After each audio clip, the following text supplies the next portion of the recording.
enough of this palaver. Let's get the show on the road.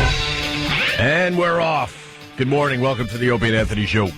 Hi. I think we get right into this and start with a little home invasion story. Well, I love this story. I'm not a fan of the gun for the most part. no. But these stories come out and then they prove Anthony's point that we all should be armed. Well, we should all be safe and know what we're doing. But yes, we should all be armed. Somebody get a little surprise? A 70-year-old woman. Yeah. 70-year-old woman. It's a fine little story. Love it. No warm-up today. Why the hell was this old bag doing home invasions? Oh, perhaps I misunderstood. So you flipped that a little bit. That's what I do now. Here's the story. We'll get into it. A 70-year-old woman in South Bend, Indiana, was sitting at home when a burglar started breaking into her house. The intruder smashed the kitchen window and tried to climb inside, but Sandra Hochstetler had other plans. Listen. No, there's somebody trying to get in my house. I'll have to shoot him if he comes in. That is just horrifying. There's somebody trying to get in my house. I'll have to shoot him. That's just horrifying, though, to hear the old bag on the phone with know 911. I'm not a strong advocate of calling 911 while it's happening. A little too distracted. You should be taking up a position and pointing your gun at where the problem is. Mm-hmm. And then identifying your target. If indeed it does seem to be a life-threatening situation, you do what you got to do. Maybe she had time to hit the phone for a minute. Yeah, one of those things like, hey, as he's listen working in. the window. It's another thing I don't like is the fact that there's a record of what transpired on tape. That, to me, is something that cannot do you well. In a court of law. And I mean, even if it's totally justified, the prosecution, if you are, indicted on it or the family put some kind of civil suit against you, that will come into play, and they will try to twist it around using that. So the less pesky things like evidence you can have hanging around. So if you hear a noise, take care of business. get a position in the house, and just fire away at noise. No. Just fire away at noise, right? Never. Always know your target and what's behind your target. You have to know that.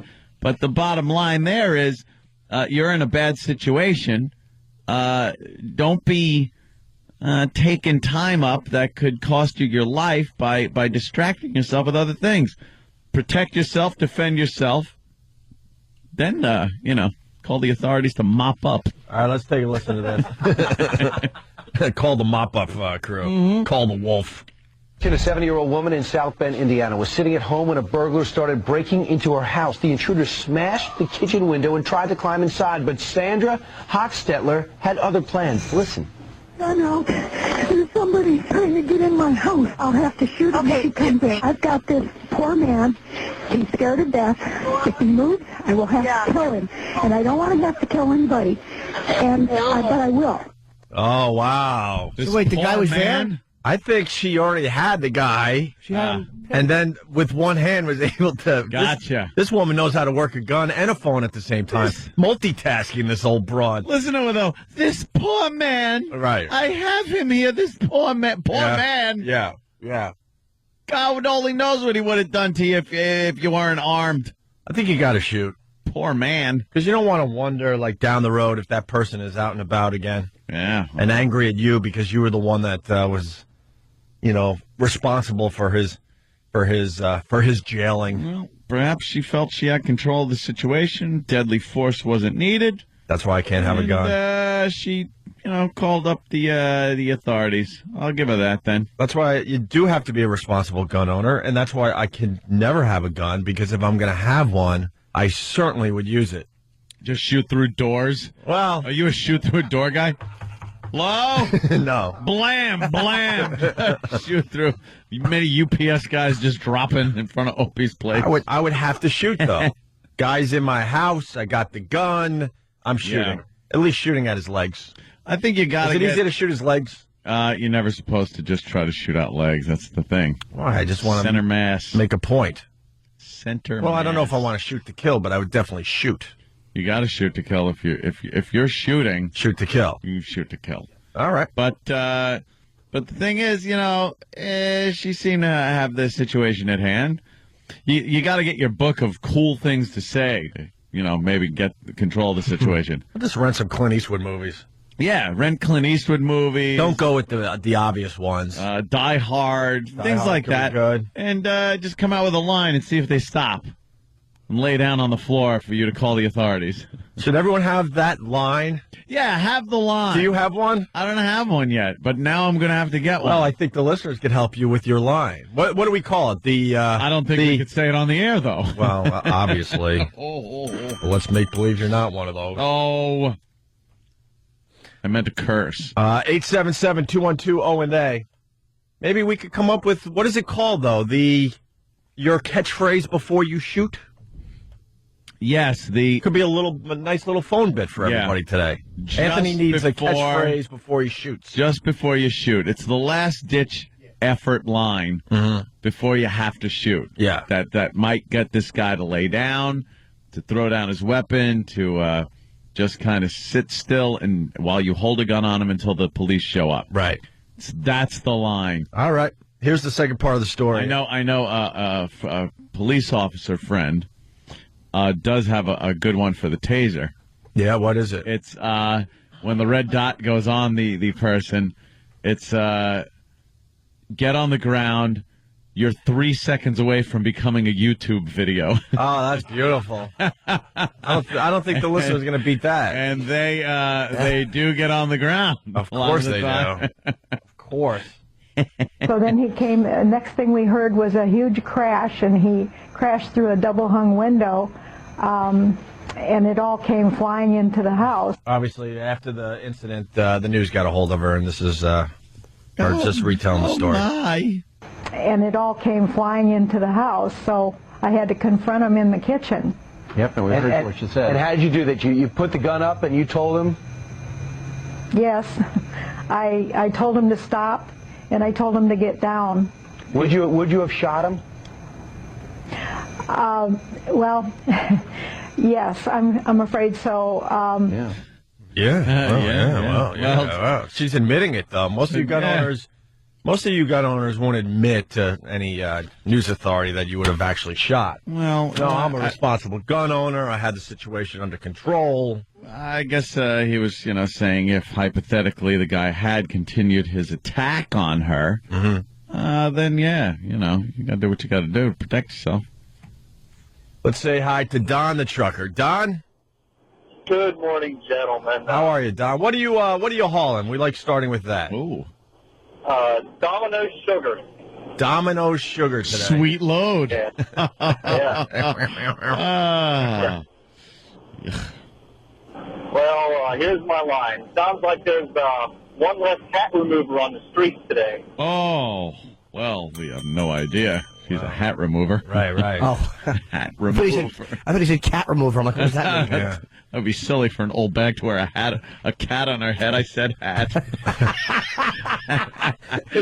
What an idiot. Why would she wear a hat? Why would she? You leave with a nice warm cat on your head. Let's say hi to Jack in Boston. Jack. Anthony, Hey. I'm 100% on your side, brother. Hey, a gun in the hand's better than a cop on the phone. Yeah. Well, It takes a little while for them to get there. So, You got to do what you got to do. what about bear traps around all the windows? all right. That's good for when maybe a teen is coming home from a late night and doesn't want to come in through the door. Is that what you got going on in your house? No, I'm just talking about some father that might. Yeah. I'm talking before you Yeah. get the kids and all that. You want to live in the suburbs? How about just bear traps around all windows? I'll tell you one thing. If you have an alarm system in your house, you do have that option to hit the silent. Notifies your central monitoring without all the hoops and woots and whistles. Right. And that would be a good thing to do right when you're ready for readying yourself for action and protection. Sure. Do that, then the cops get sent on their way. No pesky 911 operator on the phone, and you got plenty of time and resources to protect yourself. Let's say hi to Rich in the Bronx. Rich. How you doing? I'm a phone guy in the South Bronx, and I just happen to look like a cop. I'd be telling him, lay on the ground, or I'm going to lay you on the ground. Then I guess I'd proceed to go through his pockets, rob him, tie him up, and stick him outside the door. Rob the guy. We're looking I don't make for a good victim. we're looking Definitely for not. we're looking for a catchphrase for Anthony just before he possibly will shoot the guy.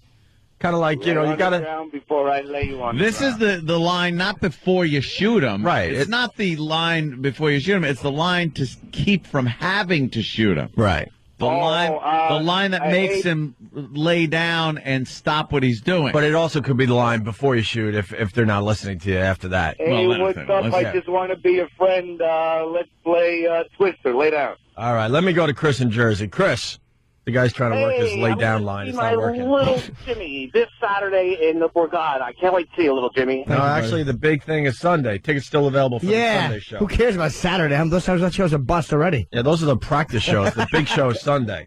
Don't you know that by now? Go ahead, Chris. I'm sorry.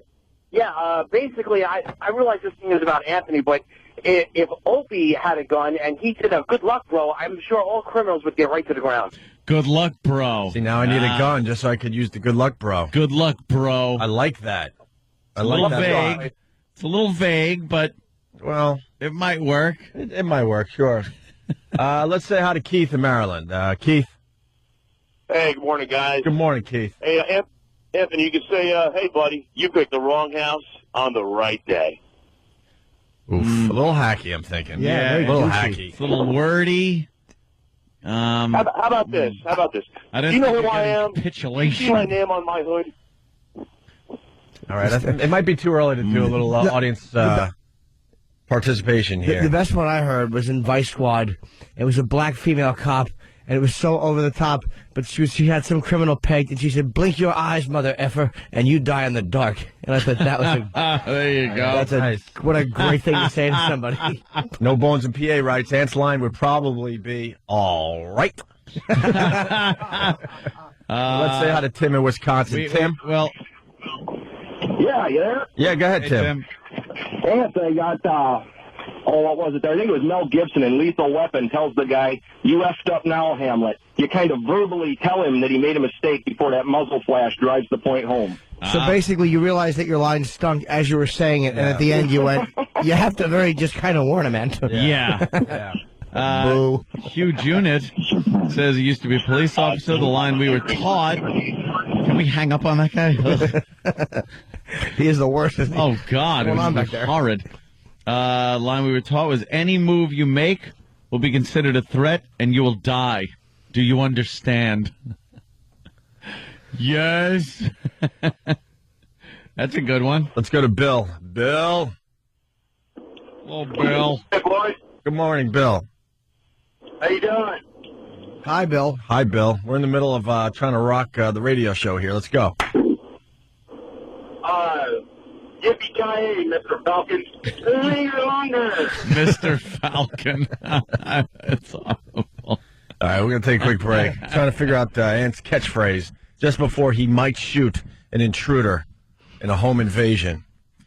The catchphrase might get the job done where the guy freezes, does nothing, but it might not do anything anyway. If he's on the crystal meth or something, he's not going to listen to anything you say. Still get your line in and you shoot. How about make my day, Joe? All right, if you want to add to this, 877-212-018. We have a lot to do, man. I love the plane crash guy story today. Oh yeah, he's a brilliant idiot. Yeah. A brilliant plan executed like an idiot. It fell just short. Ah, The Eddie Curry for the Knicks. Wow. Wait till you hear this yeah, one. that's a surprise. Wait till you hear this one. You got a 107-year-old looking for a husband. You got Bush's last press conference. He finally let loose yesterday. Like we finally, after 8 years, got to see the real guy yesterday as he's leaving. His last press conference, and he pretty much was loose admitting a lot of things. Certainly was. I think Stump Brain said he was close to looking like he was in a confessional or something, confessing his sins of his presidency or something. We got some highlights from that as well. Stay there, Opie and Anthony. Pearl Jam. I had a slight change of heart for Pearl Jam. I love Pearl Jam. You've hated Pearl Jam for years. You got to go deep with Pearl Jam. It wasn't Blow even off their the song. hits and just go a little deeper. No, I just like their hits. I was Really? Well, Really? I was Googling a Ramones song called I Believe in Miracles. I'm not a huge Ramones fan, but I love that song. And I came upon an Eddie Vedder cover. It was Pearl Jam. And he annoyed me for a second because he was talking like in Portuguese because it was a Brazilian audience. But then he belted out this version of I Believe in Miracles. And I was like, God damn, I like it. Yeah? I want to get it from my iPod. Yeah, it was like great. Wow. I was like, all right, I gave Eddie Vedder kind of a beating for a long time, but, Certainly have. maybe I was incorrect. He's a talented guy. Yeah. Still doing it all these years later. Not really needing the record companies or anything. Yeah. Kind of doing the Grateful Dead thing, kind of like touring and getting really close with his fans. Never went away, right, Travis? Travis knows a little bit about Pearl Jam. Travis knows a little bit about everything. Pearl Necklace, he knows a lot about. Jack Bauer, 24. That the song you're thinking of, Jim? Yes. It's off of Lost Dogs. Oh, is that one? Okay. Wow, look at that. He knew the answer and everything. Yeah, it's a Rarities CD. Pearl Jam does awesome covers. Like, they pick and choose the covers that they do, and Sure. they're all great.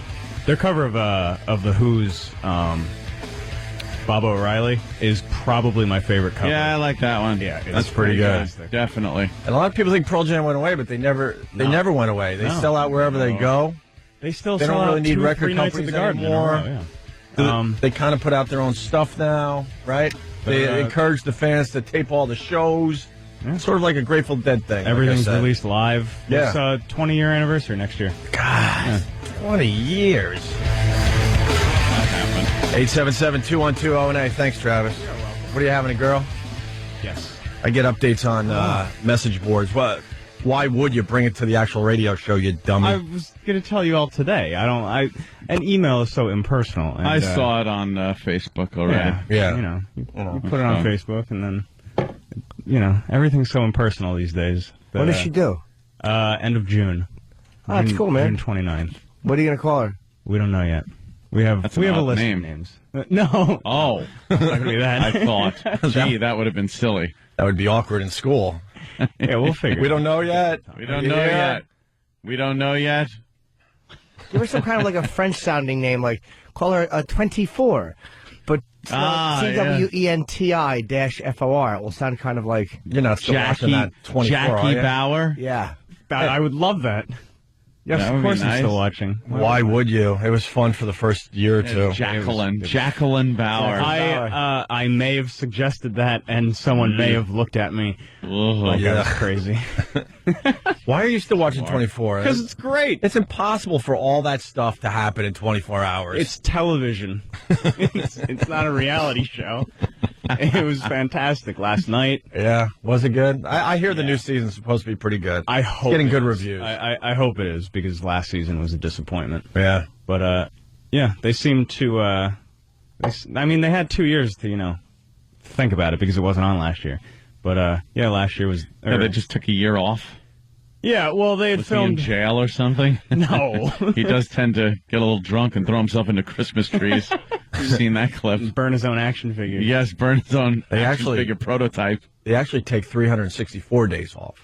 Oh, is that what they do? Yeah. Ah, Yeah, they only work 1 day a year, this clown. nice. It's a hell of a day, though. I would love that gig. Very busy day. 1 day. Imagine 1 day a year, all hell breaks loose, and then you rest the rest of the year. And then you're done. Done for a while.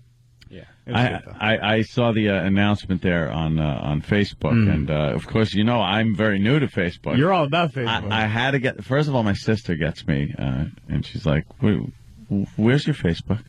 I go, "I don't have one." I go, "I had enough with MySpace." She goes, "MySpace? That's so What are you doing? 2006. That's like useless. Yeah. No one uses that anymore." Well, all right. I go, okay.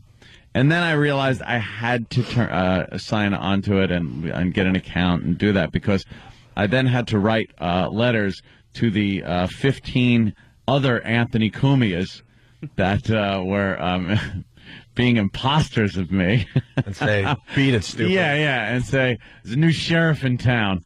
And it was very maybe hard. that's the one I can use. Hey, maybe that's the line. Yeah, your catchphrase before you shoot. There's a new sheriff in town. I've never hung up on more people in my life, by the way. They were just horrible. Yeah, they're horrible. With the audience participation today. Yeah, they're not quite getting it. So you got the Facebook. That's I like cool. you effed with the wrong bull.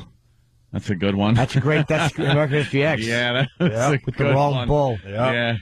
You F with the wrong bull. Yeah. It's easy to say when you have a Nazi tattoo. When you're built like me, the guy would be like, "What?" and just knock my teeth out. Yeah, I don't know how Edward Norton did that. Like, you look at him in Fight Club, and he's a little stringy nothing.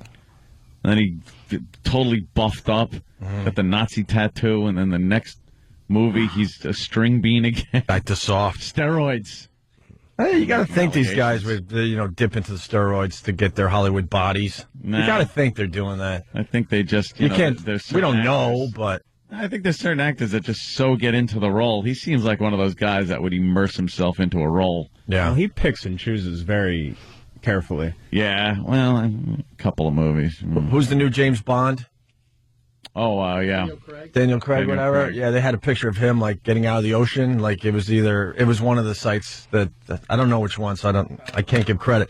But they're just making fun of him. Like, oh look, he's got a big like beer belly and stuff. Oh, does he? He's all pouchy and stuff. He takes off. What are you going to stay in that kind of shape when you don't have to? And the headline was pretty funny. I forgot what they wrote, but it made me chuckle. Another Bond movie comes around, you get back into shape. And What then are you doing? Then you hit the gym again, and Yeah. yeah.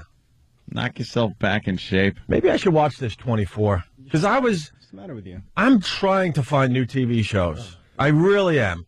And I just go around and around and around. I really believe TV is just dead. Maybe I'm late to the party as far as saying that, but I can't find anything to watch. Movies and like History, Science Channel, Discovery, things like that. That's about it. And of course, Lost. Well, we had the host of Cities of the Underworld on yesterday. I watched that. It's a good show, but I'm trying to look for maybe shows like 24 or Lost. I never watched Lost, so I'm out as far as that goes. I'd be happy to give you the first 4 hours of this season on DVD. Yeah. Well, you can jump right in. And then we can talk. We can have a Tuesday talk about 24. No, that ain't happening. Why?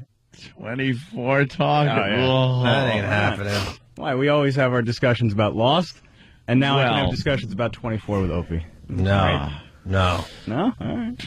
Coke Logic's like, Lost starts in 8 days. I hope you're caught up. I haven't watched one. I hope you're caught up. I haven't watched one episode of Lost. Everyone's trying to turn me on to Lost, and I just didn't go there. I'm stupid. You'd have to sequester yourself in a room with every season on DVD for a good 2 weeks, and just constantly be changing DVDs and watching it. To even have an inkling of what's going on. It's easy though once you get into it. Oh yeah. And once you get definitely 6 episodes into the first season, you just hooked. Yeah. I watched, I DVR 30 Rock, a show that I'm sure they're going to cancel now that it won all the Golden Globes. Tracy Morgan is just not even acting anymore. He's just being himself. They're like, just roll the camera. He's going to do something stupid. Yeah, just he was dry humping his wife last night on 30 Rock. I don't know if it's an older episode. I'm not sure. That's the latest one. Yeah. So you watched 30 Rock? Of course, yeah. Oh yeah, and he did the remake of Benny Hill. So they had a quick 10 seconds of Tracy Morgan as Benny Hill running around with the busty nurses and going behind a rock and coming back out and fast motion. That 30 Rock, man. God, it's the funniest show on TV, and it's going to go away, unfortunately. It doesn't do well in the ratings. It won everything, but it's going to go away. Too good to go away. They won't. No, I agree with Travis. Sometimes they will actually keep a show that really is critically acclaimed. It's won too much. Networks have this weird pride thing too. Like HBO had it. Like a show that is higher in the ratings would go before a critically acclaimed show would go. There's Homicide. I hope you're right. Did you ever watch Homicide Life on the No. Street? Yeah, like that got no ratings. Yeah, but it was so good that they never kept it. And especially since there's nothing to replace anything with right now. Yeah. They don't want to pour money into producing new shows. So it's just crap out there. So this at least has a buzz. You know who doesn't get credit? Alec Baldwin could be the funniest guy in, I can't say ever, but in many, many years to be on TV. He is so much fun to watch, this guy. Yeah.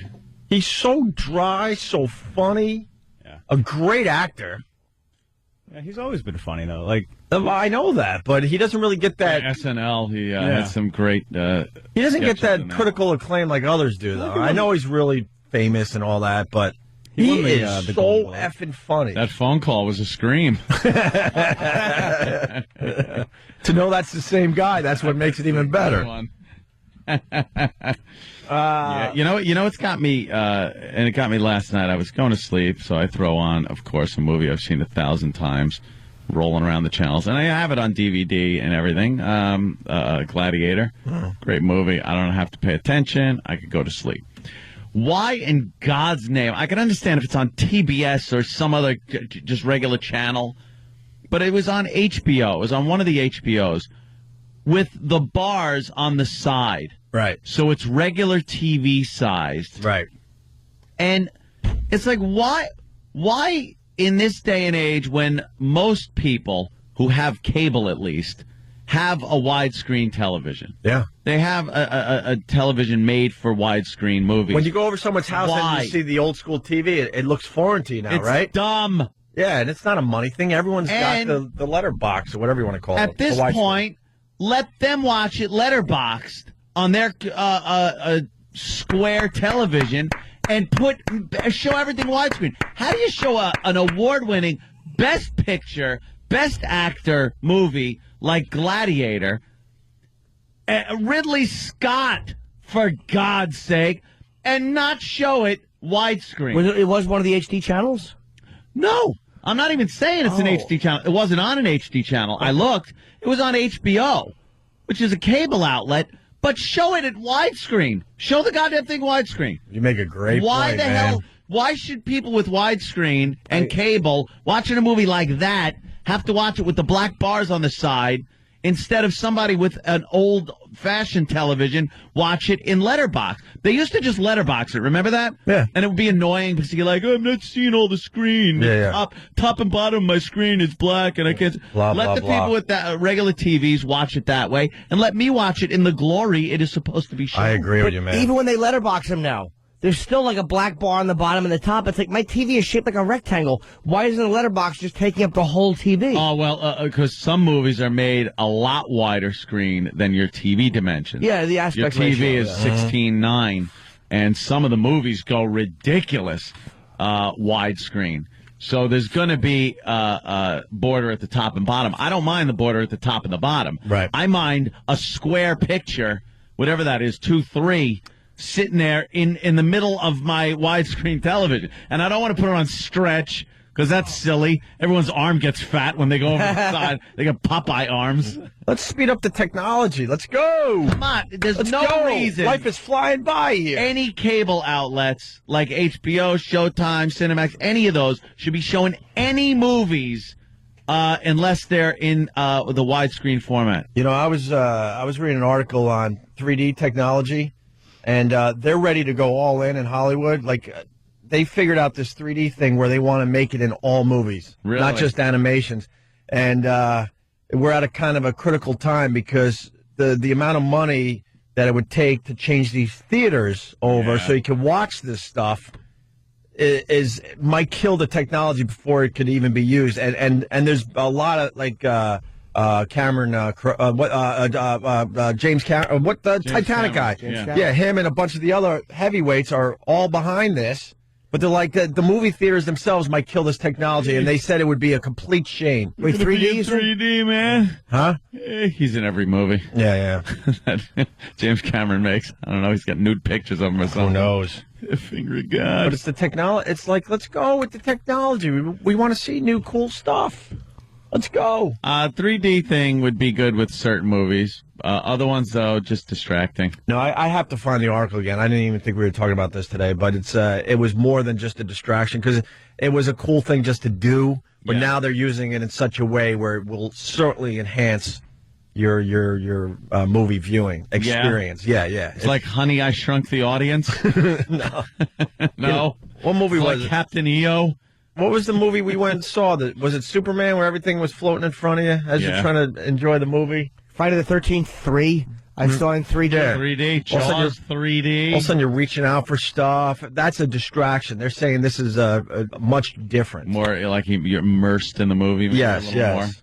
More. Yeah. They'll eventually have it where like the screens are surrounding you and it's passing behind you. You know, in 25 years. Oh, really? So you're kind of there. I hope so. We're pretty much watching it's the same crap from 25 years ago. You go to a movie, you don't know if it's 2009 or somewhere in the 80s. DreamWorks has a new 3D technology, but they say it'll cost an extra $5 per ticket. Right. And they just want to put a surcharge on it, and that's one of the ways they're looking at making the theaters profitable. Yeah. But it adds another $15 million plus to a movie to do 3D, and that's just animated. Wow. So, all right. Hey, in other things, we got Bush's last news conference. Anyone take a look at that? Wow. I watched it at the gym, and I told Stumpbrain before the show, I'm like, this is why I hate politics. You finally get to see the real guy as he's leaving office. That was a lunatic? That was a completely different guy than the last 8 years. He was fessing up to things. But he was just being a human being and talking and just kind of, he was loose. You know what I mean? Yeah, with his last few days, he's going to have the highest approval rating he's ever had. I'm sure. Just because he was kind of being honest or, What's wrong with being honest? What's wrong with just being like yourself up there when you're doing these news conferences? Yeah, because then the other party jumps on it and says, see, do you want a man that's made this many mistakes? That's too bad. The last guy... It was very refreshing. I'm not a Bush guy, but it was very refreshing to see the guy just, kind of speaking his mind as he's leaving office. The last guy who was truly honest in politics was, I want to say, who ran with Geraldine Ferraro? It wasn't Moynihan, it was Mondale. And he said, yes, I will have to raise taxes. And he lost 49-1 I know. in states. Well, I'm not going to raise your taxes. Let's say hi to 13-year-old JC. He might be 14, but we don't want to know. He's going to be 13 forever. What's up, JC? 13 in April, boys. Yeah. 4 months, baby. All right. A friend of mine is a CEO of a company, and they're working with... I love this kid. Wait, what? JC rules. How is a friend of yours a CEO of a company? No, a friend of mine's Lemonade parents. stand? My bad. I'm tired. Leave me alone. Oh, Jimmy. The Lemonade Stand Inc. is exactly where I was going with that. So your friend's father... Stock right next to Windows. Yeah, your friend's father's a CEO. No, yeah, my friend's father. I'm bad. All right. God, you're a rich, privileged kid. I hate you in a way. I'm not. I think I wanted to be you when I was growing up, but instead I was poor. Okay. And not loved by my He's like, mom. okay, shut up. All right, go ahead, I'm Jason. busy here. Playing the world's smallest violin for you, Opie.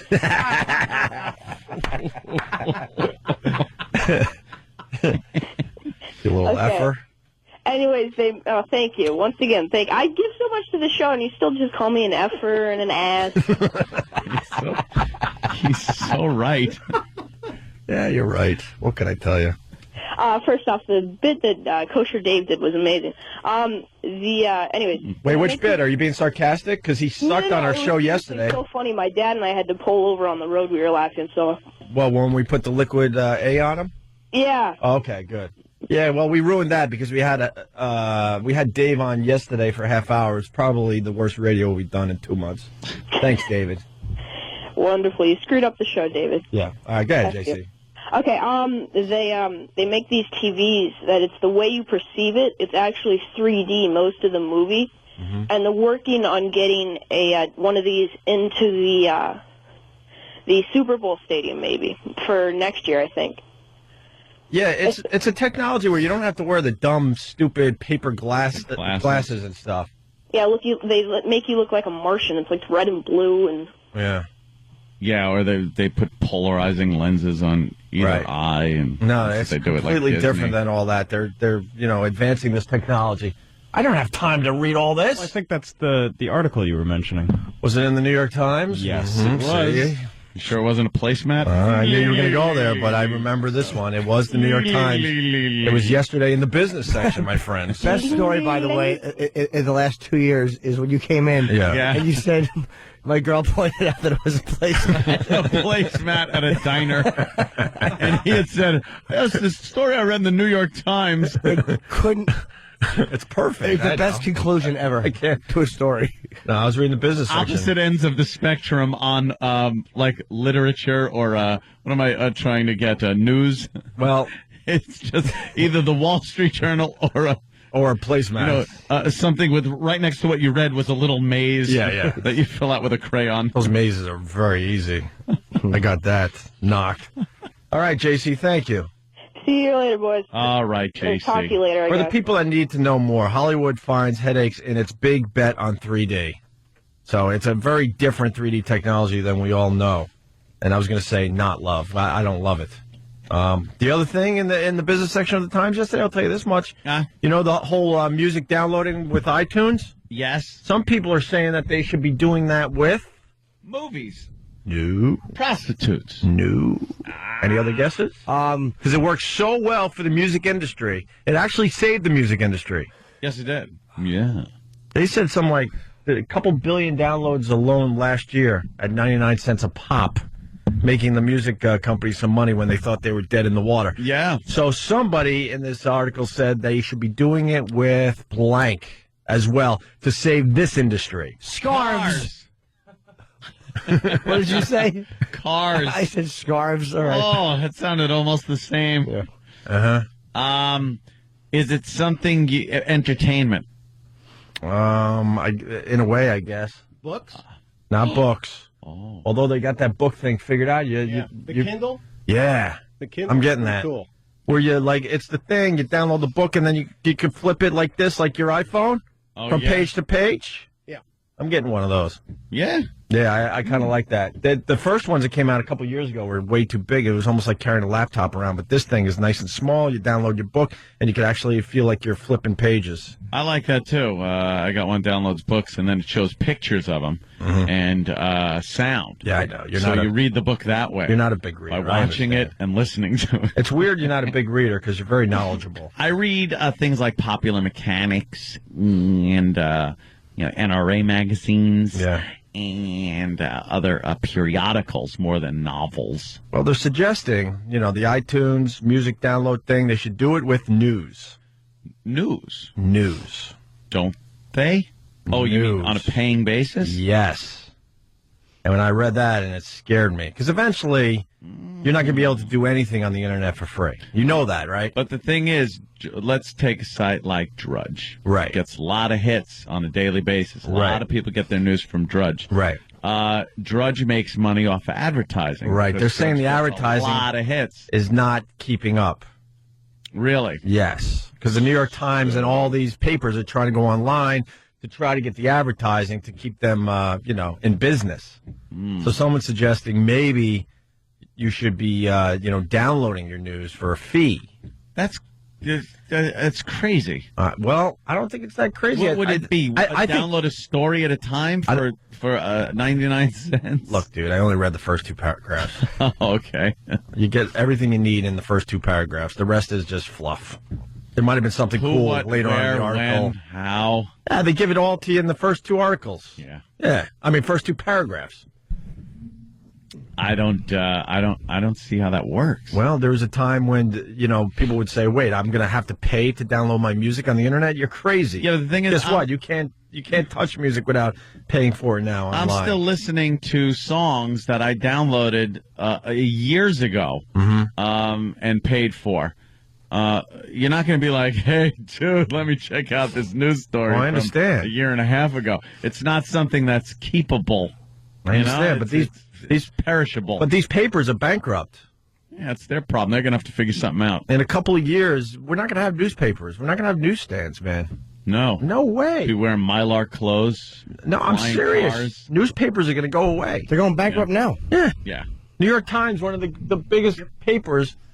I was reading a book last night, and they referenced, like, the New York Times from 1856 or something. Something like that. I'm like, wow, it's been around that long. And we're going to watch I call it the good old days. We're going to watch the death of these papers that have been around forever. Yeah. In our lifetime. Yeah, but they do have an online presence, and they're not happy with their online presence. Is what it comes down to. They're not in a making transition period, and they're still spending too much money on the goddamn paper version when you really don't need the paper version of papers anymore. Right. You just pop on news sites. I'm on news sites every night, just trolling, and I don't need paper newspapers anymore. What do you need that for? What's the cutoff, you think, of buying a newspaper these days? What do you mean? The 20-year-olds are not buying newspapers. No. They are? Travis, they're not. No.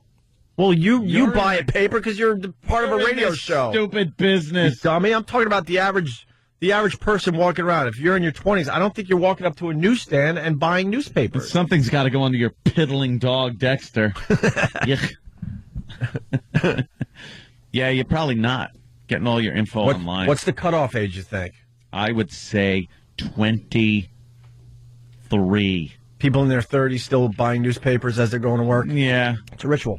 You hold the paper out. Yeah, that's what I'm saying. But the new generation, as they come up, they look at us like, why are you buying a newspaper? That's stupid.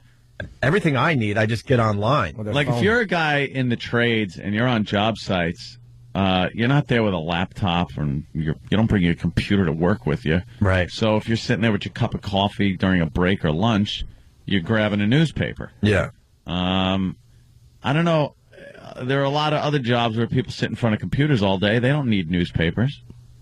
So it all depends. I don't think there's enough people, though, that really need newspapers. But you understand what I'm saying? Them. Like there's something, it's a sweeping change that's happening. The older demos definitely still buying newspapers, but as the younger generation gets older, they're pushing out the newspapers. You know what I'm saying? Well, look at the porn magazine industry. Oof. Same thing. You know, you look at... why would you buy a porno in this day and age? It's... why would you buy a porn magazine? Why would you buy Swank? Or We. When you could just go on instantly see hardcore pornography. Well, they're saying the porn industry is getting killed for the first time in many years because, people broke. You just go online and you can, for the most part, for free. You Google search with the filters off. You see whatever you want. You'll get enough before, You get enough to get you by. There's still people paying for it, but their numbers are down. Enough to have to wash your hands. Because they're saying more and more people are just getting it for free. Because there's so many women just willing to give it away for free on the internet with the the cams and everything. Yeah, again, based on advertising and not subscriptions and things like that. Right. All right. Enough good free samples. Yeah, that's all you need. That's good. You know USA how to... Today is still around in Back to the Future. Yeah, it sure is. And that's 2015. That's dumb. That's not a real headline?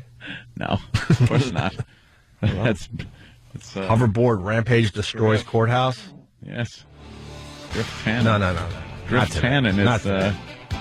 the gang was jailed. Not today. See, and here we go. The courthouse. Matt B. from California. I'm 22. I don't remember the last newspaper I bought.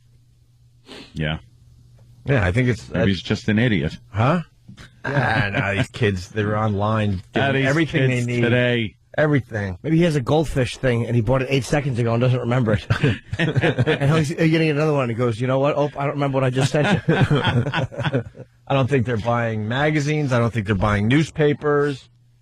And I think these, I was distracted. It's BlackBerries that are making papers obsolete. Yeah, BlackBerries. Has nothing to do with other, All right, we'll take a quick break. Bush's last news conference, that's where we were at. We'll get right into this after the break. Opie and Anthony. Hey, good morning to everybody. Opie and Anthony. Hope you're doing well. It's going to be cold in New York the next 3 days, huh? Yeah, I guess the whole Northeast is going to be pretty frigid. Apparently some cold weather's been over like Alaska for a long time. And now little pieces are kind of breaking off and making their way here. Although they were getting like 15, 20 degrees below zero. Ugh. They got to live in that crap. We're going to be in the low to mid double digits, 14 degrees, 12 degrees. Hey, when people are bitching, the high's going to be 23 tomorrow. 26 Thursday, 20 Friday. I heard. And then it slowly. That's the high, though. That's the high. It's crazy. That's easy. We could do that. Cold. That's easy. Brr. When I lived in Buffalo, we had a month straight of that type of weather. That's Single Buffalo. digits. Single digits for a month straight. No joke. It made you almost weep. It was so effing cold all the time. Oh. All right. We got Bush's last news conference. I was really enjoying it yesterday, and I don't really like politics, but it was kind of cool to see him being real for once, for the first time in 8 years. He was trying in one speech to change his image, kind of change what people are going to think of him in the future, his legacy. He was just trying to recoup everything with an all-in. Yeah. I don't know if it worked. He came off sounding a little kooky.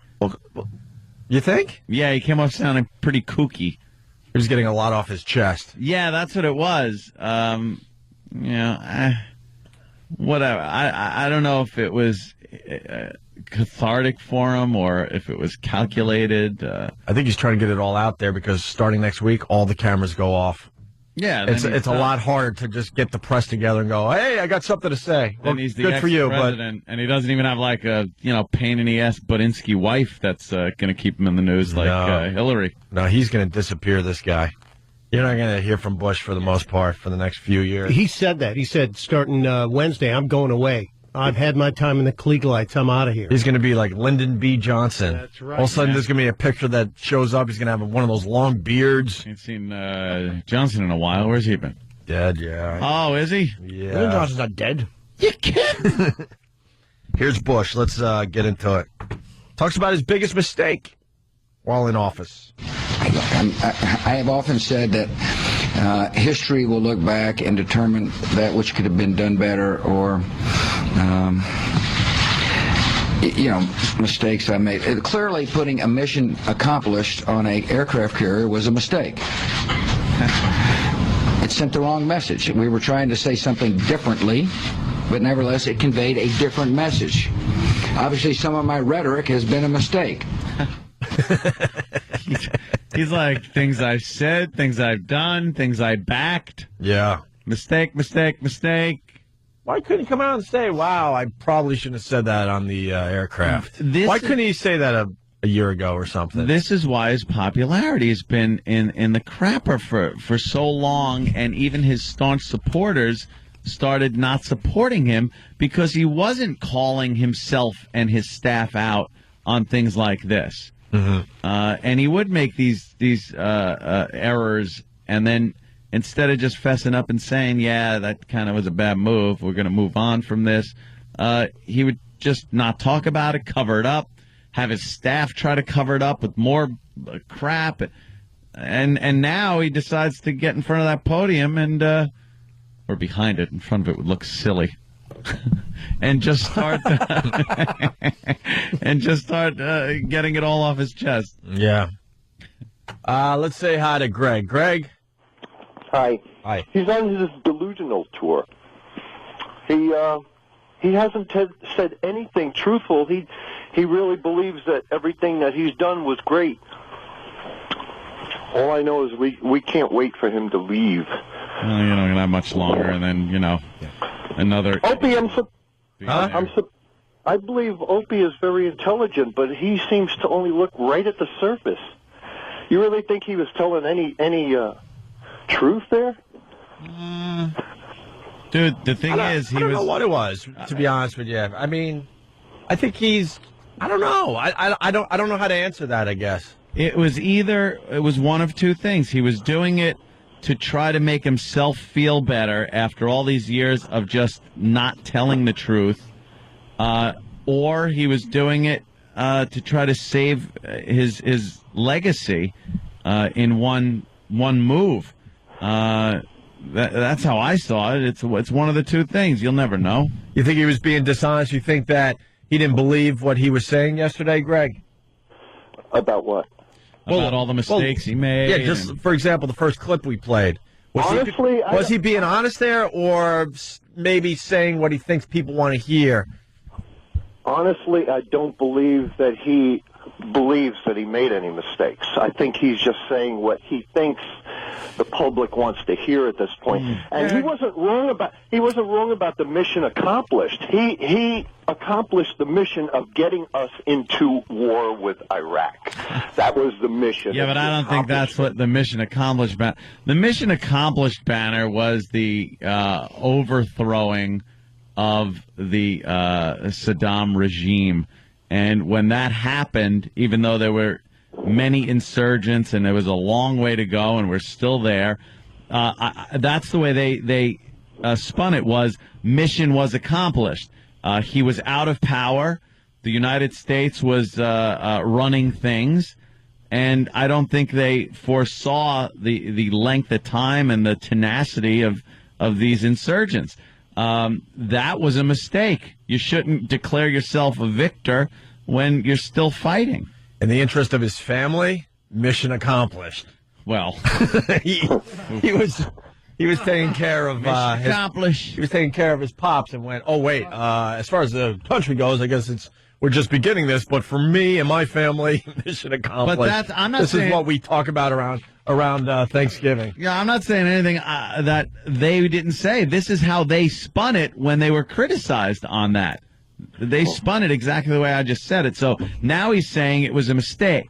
All right. How about having said that, a while ago? That might have helped. I kind of like Greg's angle, though, that he's saying things that he thinks we want to hear. Yeah. I kind of like that, Greg. I don't know if I... Yeah, just to save face. In other words, hey, I wasn't so bad. Look, I mean, he said that, he inherited a recession, at the beginning of his presidency. Didn't we have a surplus? No. Clinton got us into a surplus, and we had the budget all don't look at Clinton. Don't look at Clinton with rose-colored glasses, my friend. Don't look at Clinton with rose-colored glasses. It's easy to get a surplus when you decimate the military, intelligence, and other things that got us in. Military. Yes, we did. Shut up. We don't need the military if we're not at war. Great, brilliant. Why do you think people were flying into our buildings? Jackass. And that was 2001. Yes, it was. Watch. Shut up.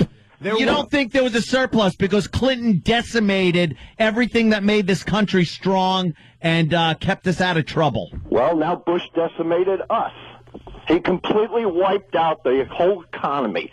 He did it single-handedly. You're a narrow-minded liberal. Yeah. You're very narrow-minded, and your vision is very narrow as far as Bush goes. He's not responsible for every ill that this country's in right now, dummy. No president can do that. Yeah, I'm not a Bush fan, but I'm not either. Believe me. I don't blame what's going on with the economy on Bush. I think that was set in motion many, many, many years ago, and we finally got caught corporate with our greed. pants down. Ugh. It's possible. I think it's very possible. I hate but I think he's being sincere when he's saying I made some mistakes. I mean, it's like, what, dude, the motive, there's nothing to gain for him at this point because people hate him so much. He's just walking out, and he's at a point now where he can say what he wants to say about a few mistakes he's made. It's not like he's confessing these things that we didn't know anyway. I think he's a human, and he just wants people, a few more people to like him as he goes back to Texas. Don't need a military when we're not at war. Thank you, sir. Holy, that is one of the dumbest things I've ever heard anybody say. That the United States of America, especially, doesn't need a military when we're not at war. You gotta be What prepared. do? Whip one up if something happens? Ugh. Stop it. All right, let's go to the next clip here. Bush, last news conference. Wow, we got some energy going. Yeah, guy just annoyed me. Bush talks about his disappointments. There have been disappointments. Abu Ghraib obviously was a huge disappointment during the presidency. Pictures. Should have been more nudes. Not having weapons of mass destruction was a significant disappointment. Yeah. Well, way to understate that one. He should have said that was a big oopsie. Yeah, not having weapons of mass destruction. Well, the reason we got into the war in the first place. Yeah. A lot of people screaming at Greg on instant feedback. Just want to acknowledge that. A lot of FUs going out to Greg. There's a nice bonehead statement that Bush made right there. He didn't even want to fess up, and you hear him like kind of stammering over how he should put that. Right. Should he put it a significant mistake? Is that what he said? Disappointment. Disappointment. What? No, that was a glaring error in every aspect of your presidency. He was willing to admit it a little bit. He's not going to go all in with his. That was the biggest mistake of his presidency. Mm-hmm. The biggest mistake of his presidency was this weapons of mass destruction. When you have that stupid UN inspector there saying, "Look, we'll look around." We had no-fly zone over Iraq. We pretty much ran the country anyway. We weren't allowing them to do anything, and they had no capability of doing anything because we were watching them the whole time. But then when we hear there's weapons of mass destruction, and he gets his Secretary of State and other people to get up there and say, "Hey, look, they got weapons," and then everybody was like, "Yeah, we don't want them using them against us." And they go in, no weapons. And then they change it to, we want to free the people. That's a giant, biggest ever mistake ever that he made. That's a biggie? That's the biggest. Yeah. Should also be said that the stock market had record highs during the Bush administration. Of course it did. It's not. Why with the people that just, it's these myopic liberal douches that just want to blame one person, the devil, George Bush, for everything. It's not. Some of your dummies that are in charge are responsible for the same things. You know, Bush, sure, he pulled some complete huge jackass moves. It was a dope. But you can't blame him for every ill that we're suffering now. Christ. Let's get back to this clip. There have been disappointments. Abu Ghraib obviously was a huge disappointment during the presidency. No one could say that word. I've heard it. Not having weapons of mass destruction was a significant disappointment. You know, can you pause that for 1 second? I think one thing he's doing there, too, is that when you're in a war, you do have the public, but you also have the soldiers. Okay. And there is one point about going, hey, the whole reason we're over there is a mistake. And it's easy for, like, a lot of people here would go, well, he should just say that. But it's like, it is kind of hard when guys are over there getting shot. You know, I didn't even think of that angle on it. All right. He's still the president. He's got to, toe the line as far as that goes with the soldiers. Yeah, it could ruin morale. Beyond his own ego, there is that part of the equation, I think. I don't know if you want to call those mistakes or not, but things didn't go according to plan, let's put it that way. And, anyway, I think historians will look back and they'll be able to have a better look at mistakes after some time has passed. Along Jake's question, there is no such thing as short-term history. I don't think you can possibly get the full breadth of an administration until time has passed. Till I'm long gone, please. Yeah. then could you do it? Yeah. All right, we'll continue with this after the break. And also, this guy that vanished into thin air, kinda. It's a great little story. Dummy. He blew it. He was close, though, man. Blew it. His calculations were off by how much? Not much, right? A couple miles. He should have a little more petrol in there. And all right, we'll explain next. Opie and Anthony. Yeah. We're in the middle of Chili Peppers Day. Why, this is the second or third one? I think it's the second one. 2 in a row, I think. I used to be a huge fan of the Red Hot Chili Peppers. I was too. I like the old stuff. Early stuff, way better than the the newer stuff. Excuse me. Kind of taking a listen to the news conference Bush held yesterday. There's some good TV. Yeah. Talking about his disappointments, what he did right, what he did wrong, his mistakes. Yeah. A lot of, and again, just days left in office. His last public speech, and again, just stirring up debate all over. It's amazing. What happens when you got somebody like George Bush in there? That a lot of the liberals love to demonize, love to blame everything on. Then you get a Barack Obama in there, who is one of their own. Very liberal. First half-black president of the United States. And if things don't go well, where do the liberals go? What do they say? What do they do? Do they blame the prior administration? Do they say, well, look what he was left with? For a while, yes. Is that what they do? For the first, say, 7 years if he gets elected twice. Because I know that's what happened with... yeah. And then the last year, they'll be blaming some of the things the new Republicans are saying. Right. It'll never be his fault. Of course not. Because I know that happened with Bush. A lot of people blamed Clinton.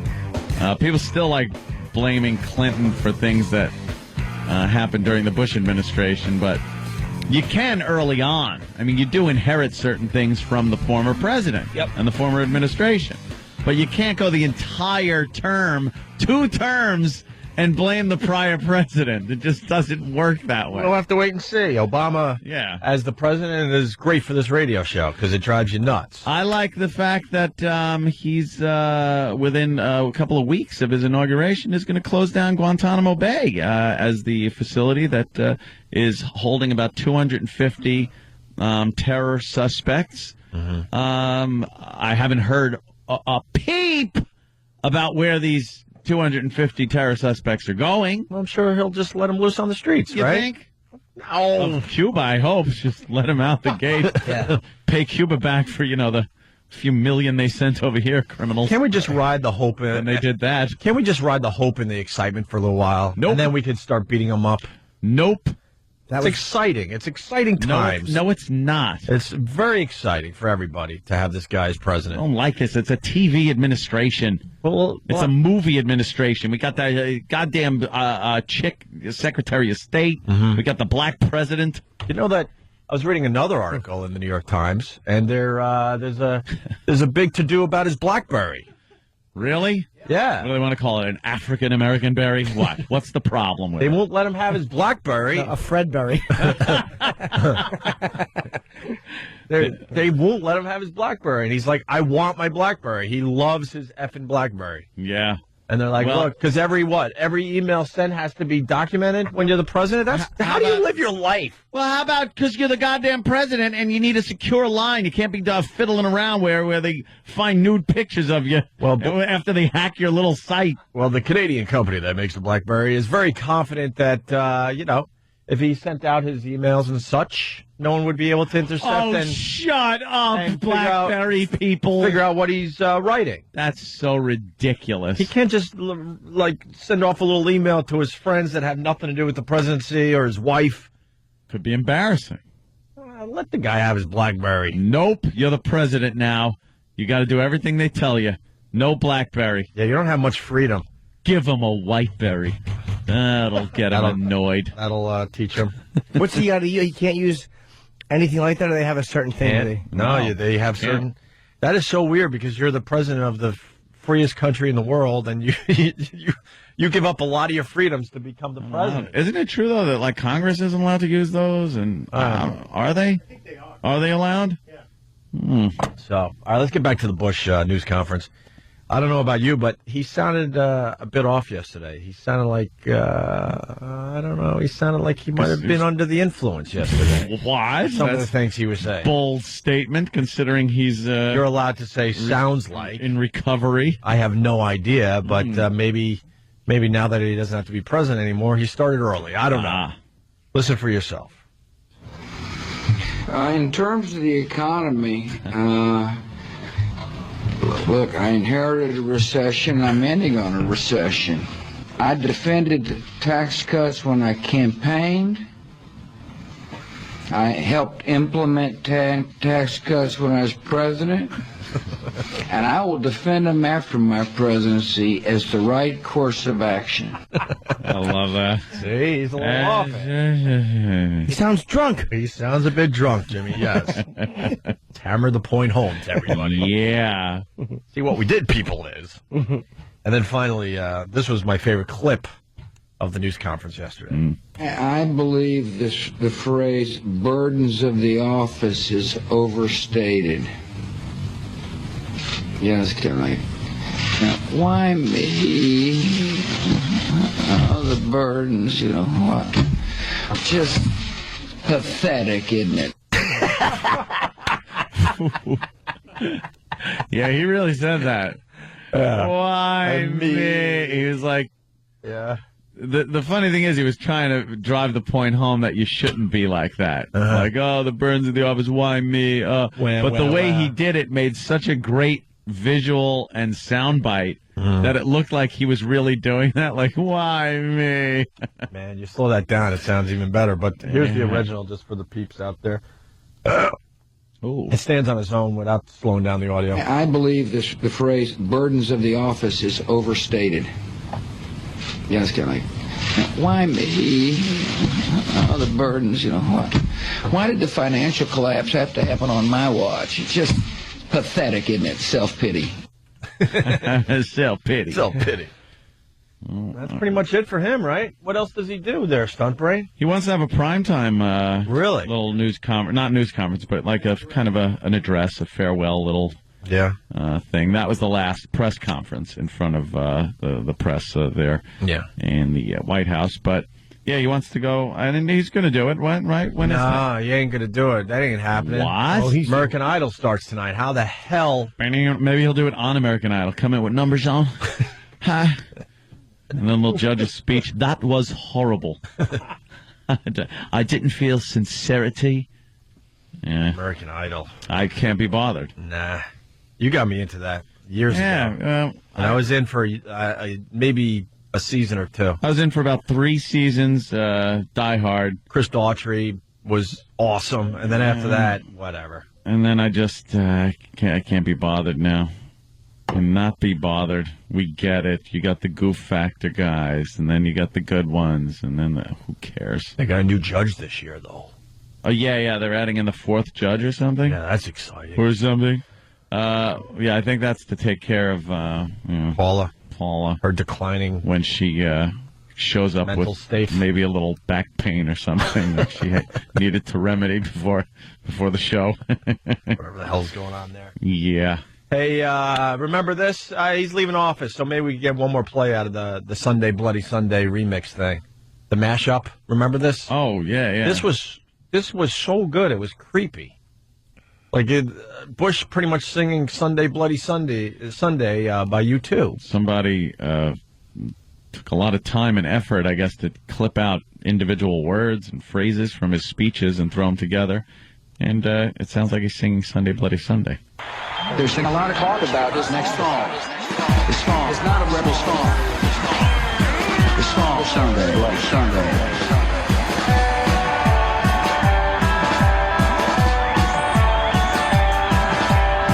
I can't believe the news today. I can't close my eyes and make it go away. How long? As we sing this song. How long? Too long. Tonight, we can be as one. Tonight. Broken bottles under a broken seat. Bodies strewn across the damn streets. But I won't heed the battle call. It puts my back up against the wall. Sunday, Bloody Sunday. Sunday, Bloody Sunday. Sunday, Bloody Sunday.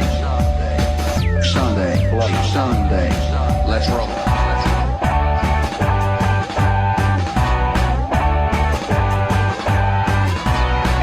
Just begun. This many lost and who has won.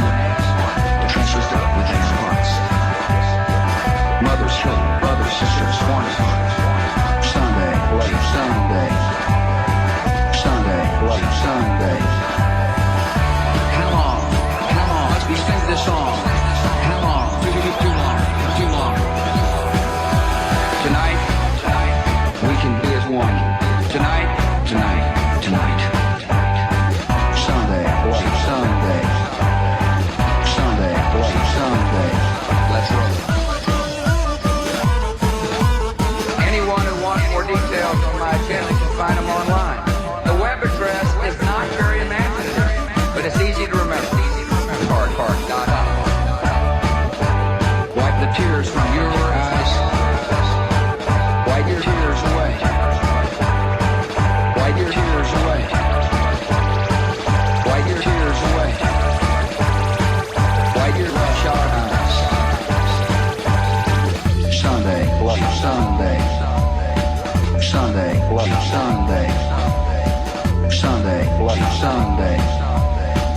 Sunday. Sunday. Let's roll.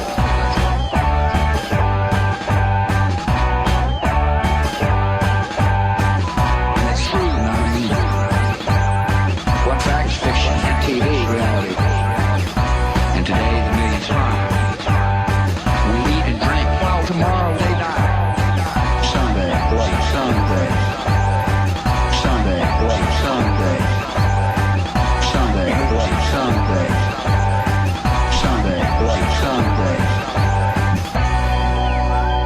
Nice.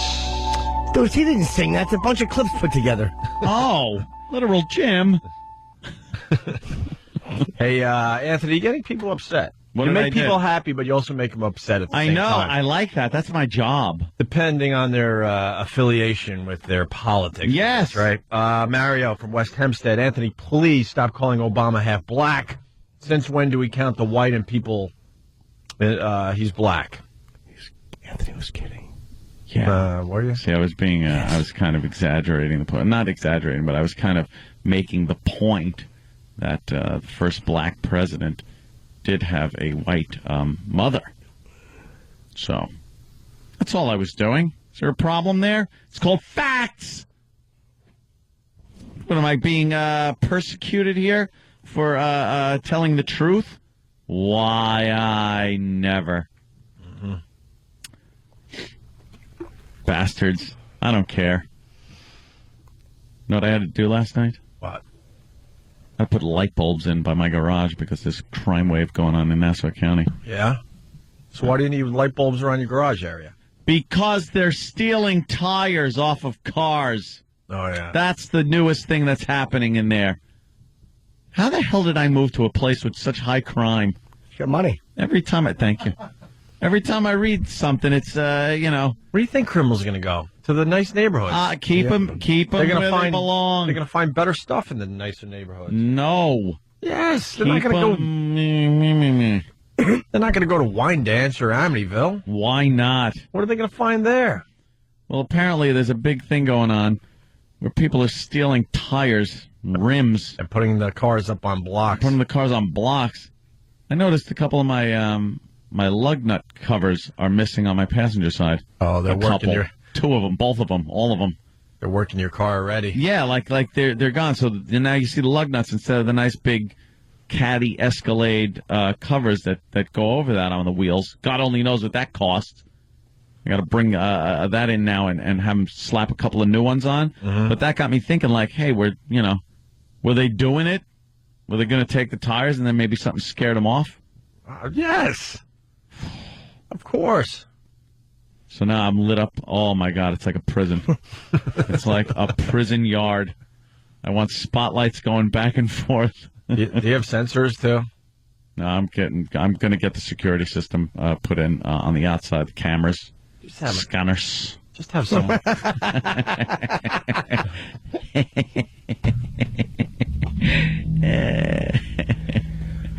Always funny.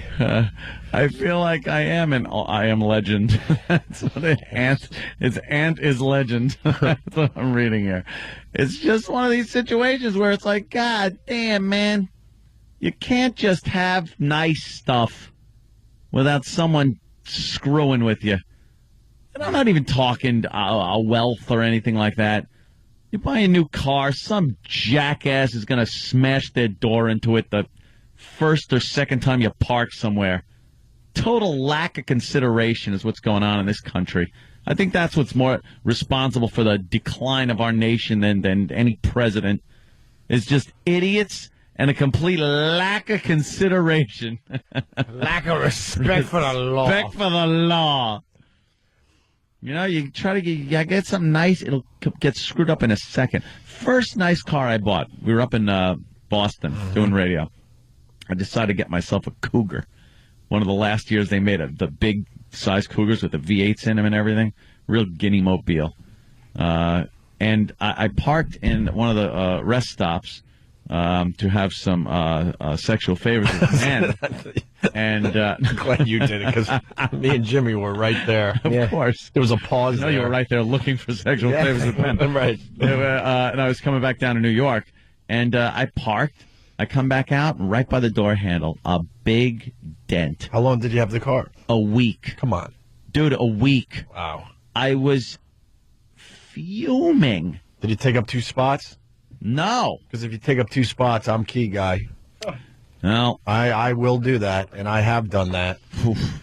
That's rough, because the only reason you take up 2 spots, I can understand if you go to the guy on the other side of the parking lot where there's no one there, and then take up 2 spots. Oh, yeah, I leave those people alone. That's fine. If you take up 2 spots. I'm talking about prime real estate. You think your car is so much more important than anyone else's, so you park right in the middle of the line, taking up 2 spots. You will get keyed, my friend. You will get keyed. But not get caught. I just admitted a crime on the show, yes. Wow. I have done that. What you in for?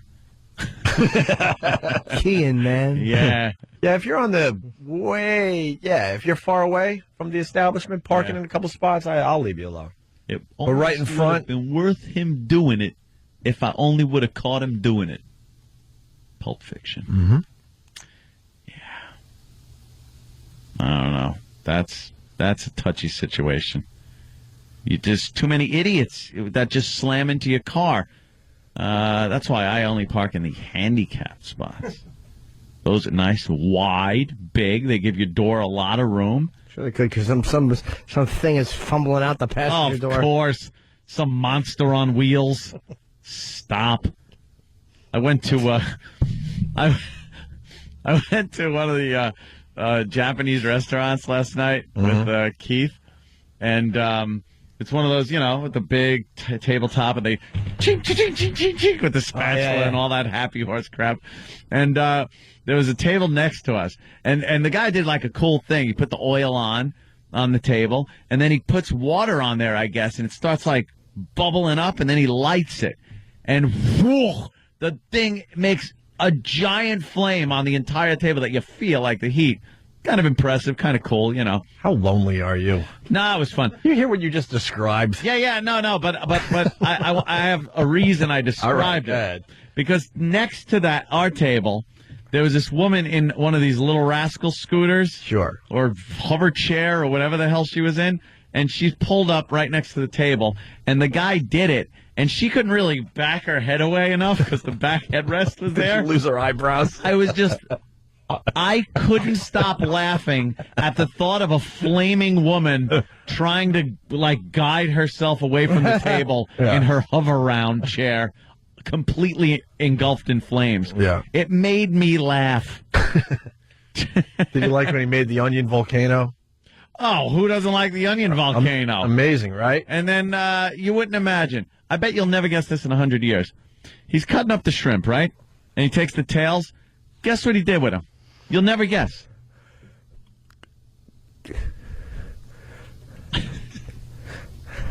Made cars out of them. Yes, we drove it home. We looked silly and stunk. I certainly know how you feel.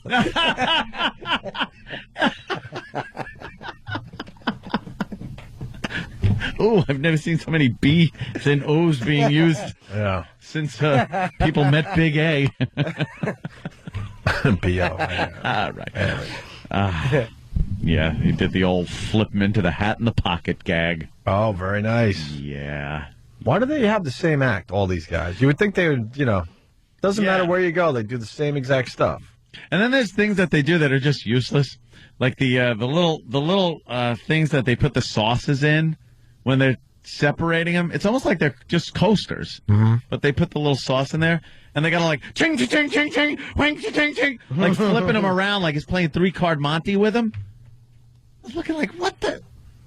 Could you imagine doing that at home? Just pull your plates out and start smashing them around the table? No. So don't do it here. I give you a little show. Yeah. All right. They got the hack guys, though, that are just like, all right. Just learning? Yeah, no, I think the guy flipping the shrimp tail into his pocket is pretty hack. Come up with something different. Flip it into someone else's pocket. Yeah. Or get someone with a glass eye and pop it out and pop a little shrimp thing into their socket. Then put the glass eye back in. That'd be a great trick. See? At least it's original. Sure. Some old lady comes out of the back with shrimp tails in her eye. Hurts. Or make the instead of the volcano, make something look like a human's back end, and then have the volcano coming out of there to see what you're going to feel like later. All right, we'll take a break. The guy with the plane, we'll get into that story next. Opie and Anthony. Rock and roll. Opie and Anthony. I like this song. Watch when the vocals kick in. Hold on, here it comes. Damn. 877-212-018. You got a hickey on your neck, Jimmy? Yes. Yeah. They're on his chest, too. No, we saw the chest ones last week. Now they're moving up toward his face. Yes. I want a hickey, Jimmy. Give me a hickey. I would love to. I would make this noise while I sucked your dick.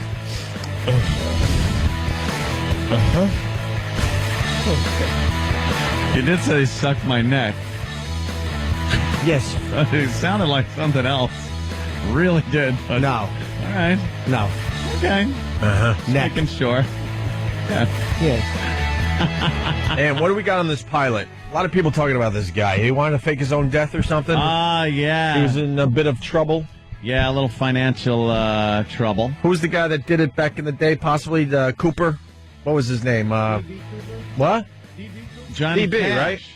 DB Cooper. No, Johnny Cash in an episode of Columbo. Really? Yeah, it was a double episode.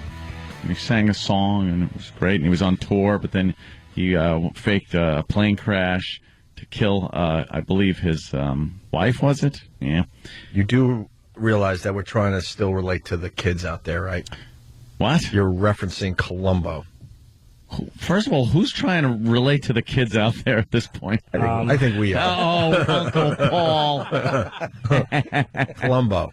I didn't even know. All right, Johnny Cash was on Columbo. Yeah. So they were doing a Cooper thing? Yeah, they were doing one of those things where he was in a private plane and torn from the headlines or something? Yeah, stripped from the headlines. Right. He didn't try to fake his own death, though. He was killing his wife, I believe, or tour manager or something. And he lived through it. But he parachuted out and then got rid of the parachute and laid in the wreckage, and they found him. And the whole thing was that they were going to then canvass the whole area looking for this parachute at the end of the episode. They didn't know where it was or anything, but Columbo did that just so he could catch him out there looking for it. And then the spotlight comes on the headlights of Columbo's car, and they caught him. Always catches him like that. Yeah, he was smart, that Columbo. That was before he lost his mind. And now he's a babbling idiot. Ranting and raving around the streets. It's the greatest thing to do when you're in Hollywood is follow him for a while. Yeah. Peter Falk, right? Just babbling his way through another day. Poor kook. So this Indiana pilot, I don't really have the facts. So what happened? He had some businesses that were going bad or investors or something? Yeah, the guy was in financial jam-up, so he decides to fake his own death. Yeah. So he's got a private plane. Yeah. He takes off, and then about 3/4 of the way through the fuel supply, I would guess, decides to jump out over, where was he? Alabama. Yeah, Alabama, I think. Somewhere. And then near Birmingham, man. Yeah. He jumps out with a parachute, of course, and then lets his plane go on autopilot. Here's what I'm thinking, though. I'm sure he wanted that plane to end up in the drink off of the coast of Florida. Run out of gas, end up in the water. That way, even if they send divers in, you don't know what happened. The fish gets you. If you don't find a body, you don't find a body in the water. On land, it's a different story. The damn thing crashes just short of the water. How just short? It wasn't like on the beach, but it was close enough. Closer than 5 miles? Yeah. Eventually crashed late Sunday, more than 200 miles away in a swampy area. So he made it to the swampy area of the Florida Panhandle. Yeah. But he wanted ocean. He wanted the Gulf at least. Or the Gulf, yeah. So I think that screwed him up a little bit. Also, he was found by a cop. He told this cop that he was in a canoeing accident. So the cop drove him to a hotel. This plan fell apart on this guy. A parachute from a canoeing accident? Yeah. He had a pilot's helmet on? He must have been a little banged up, I guess. And he told the cop that it was a canoeing accident. Well, he was close. You look at the map. Obviously, we all know where Florida is, but it's the flight path from Indiana to almost the Gulf. That's you're taking a big chance on a murder rap or manslaughter rap if that thing plows into a house. Sure. You know, he could have really screwed himself. But now, I don't know. He's in big trouble. Is he on the lam still? No, they did get him? Didn't he email a friend or something? Yeah. Yeah, that's always good to do. What was he doing with that? Yeah, he was spotted checking into a hotel, and then he apparently emailed one of his buddies. And that guy ran right to the cops, I think. What a dummy. I don't think he's a dummy. He just miscalculated a little bit. But you have His plan was brilliant. It's a brilliant plan. Well, where was he going to go after he faked his own death? That's the problem. Where do you go? Electronically, they can keep track of you like it's nothing. It's easy. You can't touch any of your bank accounts anymore. You need your money. You got to liquidate. Yeah, but if they notice a pattern where all of a sudden you're taking out a lot of money before this whole thing, I'm telling you, they got you. That's what all those great murder shows I watch, where it's white people killing white people, like a husband killing a wife or a wife killing a husband. They always notice that like months before they took out this huge life insurance policy. Right. It's like, what are you doing? You got to have patience. You got to take a little off the top for many, many, many years, and then you can fake your own death. Yeah, you think? You skim a little, you stash it, fake your own death, and then what? You run off to like Mexico. Mm-hmm. You got to leave the country. You have to leave the country. But then how do you leave the country without people knowing? Through Mexico or through... Yeah, but I would go to the Caribbean. Canada. Yeah. How do you get to the Caribbean if you want to fake your own death? You go to Mexico, and then you go to Caribbean. How? I think you could just do that. On a plane or something? Yeah. And they're not going to say anything? Aero Mexico. I guess the point is, I think it's very hard to fake your own death these days. You think a lot of people did it? That we just don't know about? You wouldn't know about it. That's I know. I understand. Yeah. That's why I asked. It's the people that get nailed. Yeah. Speaking of which, faking your own death or killing your wife and making believe it's an accident. Yeah. During our little break, we had another cruise ship incident. Oh, this is our favorite thing, and no one is on to us like we are. We're on to this. The unbelievable way to kill when somebody. someone goes missing on a cruise ship, that is somebody killing their spouse. Yeah. 9 out of 10. I'm sure every once in a while there's some drunk dope that does something stupid. Yeah, flaps over the rail. But in general, it's something that is going on. People have figured out, I hate my wife, I hate my husband. Let's set up a nice little cruise, make believe everything is hunky-dory. They rarely find a body. Give them the old push. So important in a murder case. The crime scene itself is so tainted by the time they're on to the fact that somebody's missing. Can I ask you something? What kind of crime scene is there if it's just a push? Exactly. That's just a little push. You don't want to see anything like a sign of a struggle in the room, though. I want to see CSI do that one. Things like that. And the ship itself leaves the area after it's released by the Coast Guard, which is usually after a few hours of questioning people. Then they're back on their way. Ding, ding, ding, ding, ding, ding, ding, ding, ding, ding, ding, ding. They don't care. But also, like party time, yeah. All right, yeah. Well, don't worry about that body that toppled over the railing. The chocolate buffet is upstairs. They just turned the music up a little louder. The promenade deck. Yeah. So you're not alone with your thoughts of the horrific situation. Of the horrific murder that just took place on the boat. Just turn up the music. You don't drowns out everything. You don't want to think of somebody you might have been right next to during dinner being eaten by fish. You just want to have a good time and feel hot, hot, hot. You do the push, you wait a couple hours, so now it's hard to even locate a body if they were still out there trying to survive. It'd be impossible. And then... it's perfect. Then they leave the area, and that's it. Yeah. What crime scene is there? What that? And then you just, it's terrible. You know what's the most horrific part of this whole scenario? Now crank up the music. You're doing the feeling so hot, hot. Woo, conga line. You hate the bitch. Do you have a splash sound effect? Oh, Here, turn up the music a little bit, E-Rock. We're partying. Let's go. Let's get into this. We're partying on the boat. Just had a nice dinner. Your wife thinks that you love her. All of a sudden, you... Sweetie, we've been waiting so long for this cruise. Right. And then all of a sudden you do the push. Yeah, you got to get a couple insults in before you give her the push. Yeah. Well, I think it's one of those situations where you have to because you're drinking. So even though you're thinking this plan out, you're getting a little drunk, so you might slip up a couple of times. Yeah. Hey, this is great, honey. Yeah, you. Yeah. Now go with the push so I could play out this horrific scenario. This would be the worst part of the whole thing. And now it's like, anyone looking? Yeah. Yeah. All right, you get out of here.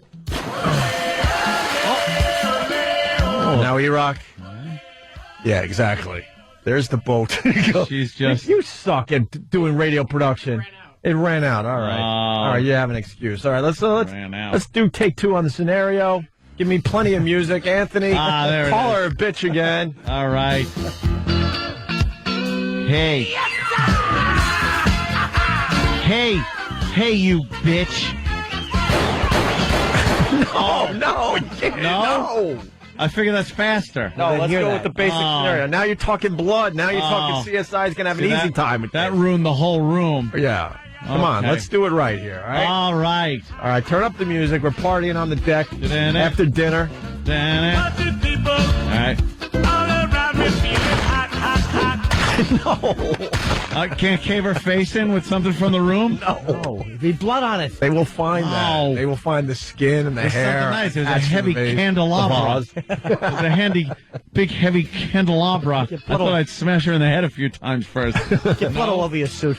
Oh, that's true. All right, let's try this again, Anthony. Damn it. We're partying. All right. Come on. You're loving your wife. We're partying. All right, honey. I guess I should throw over the balcony and not through the window? Yeah, no. That would be broken glass and blood. It's up all the time. Some hair left over. Oh. We got to start the music again. All right. I really want to do this, Ant. For real. Okay. Because this, I think, would be the most horrific part of the whole thing. Okay.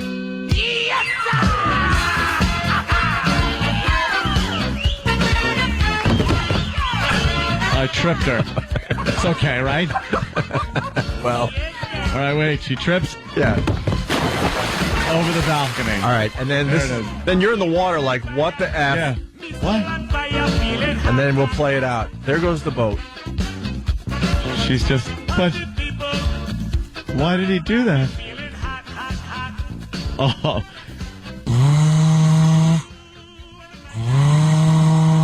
Wait, hear it very low in the background. What happened? And now you're under the stars just waiting for the sharks to come a-nibbling. Oh, but look who's come to help. Flipper. I'm saved.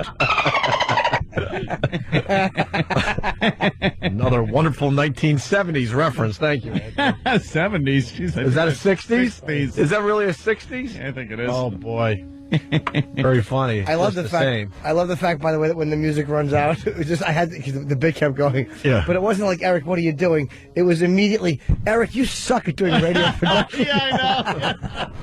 I apologized immediately.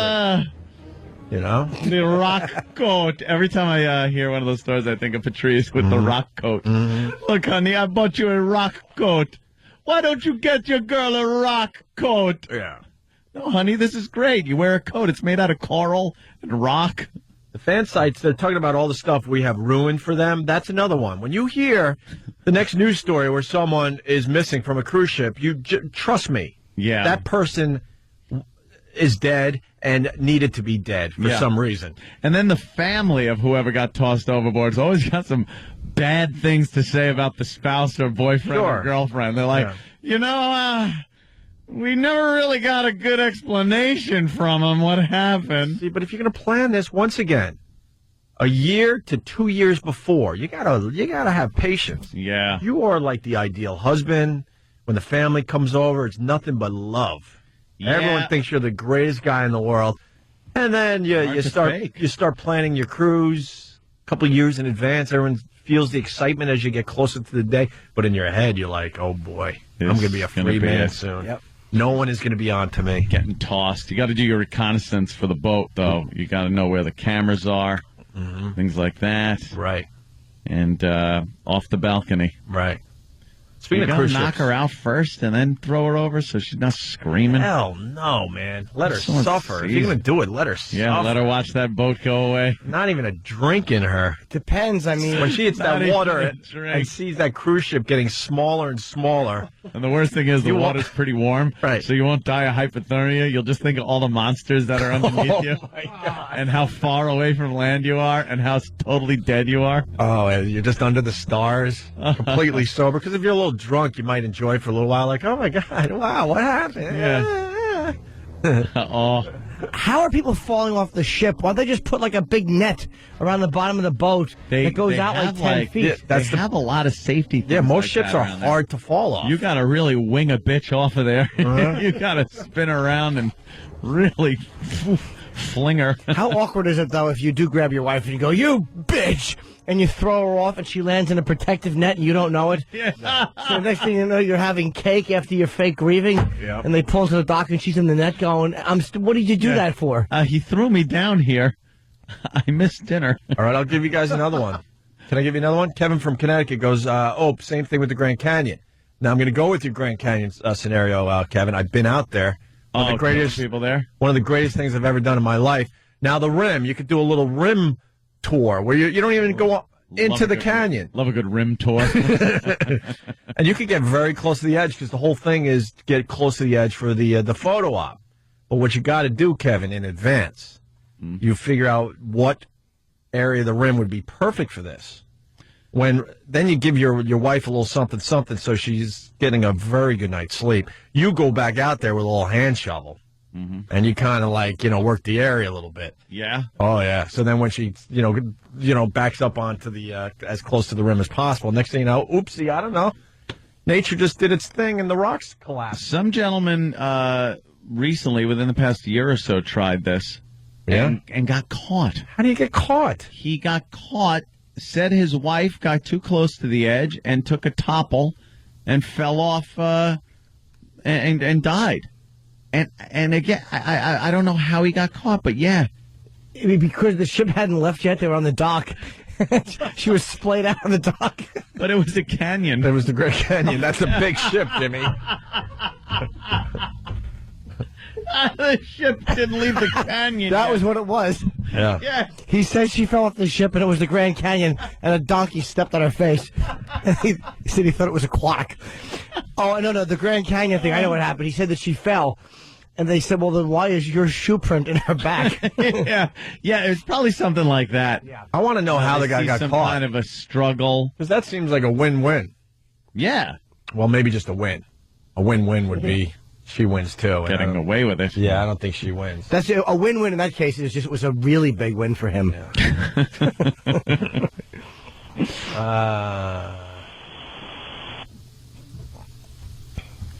All right.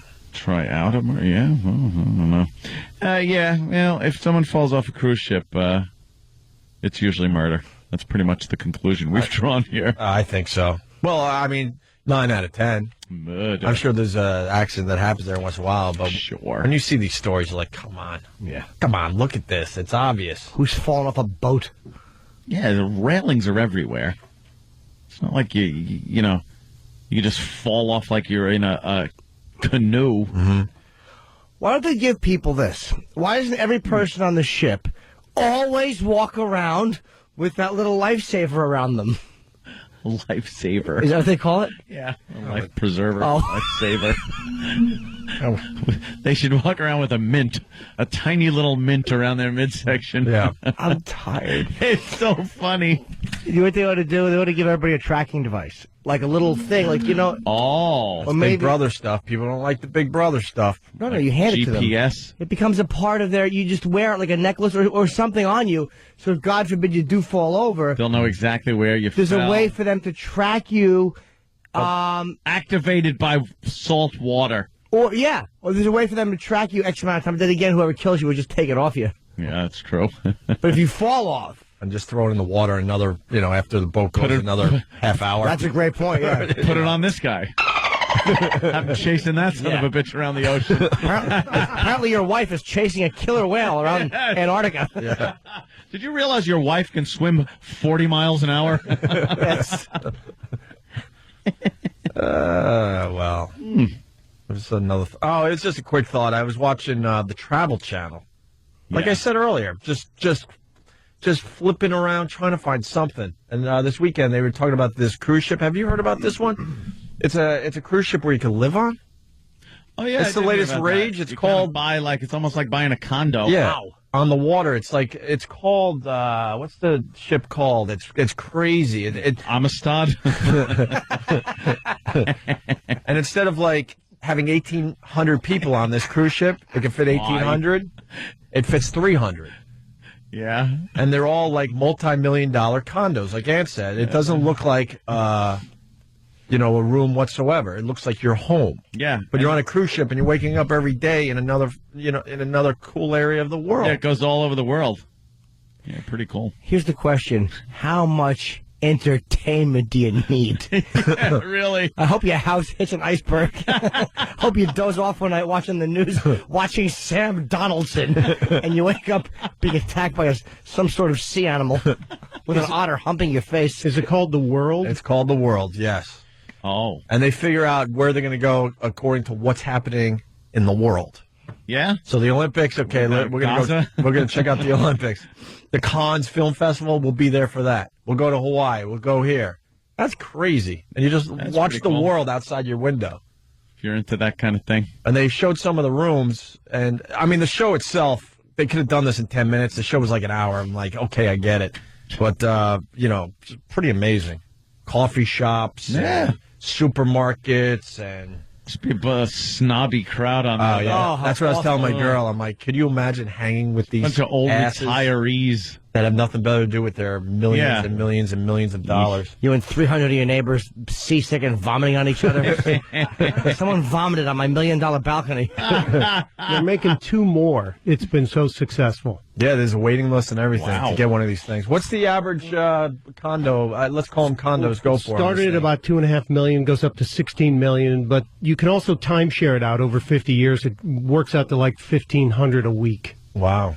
But very successful, and Four Seasons is getting involved, so they're going to be super luxury. It's a great concept. I wonder if they go back home just so you're not completely homesick/seasick. You know what I mean?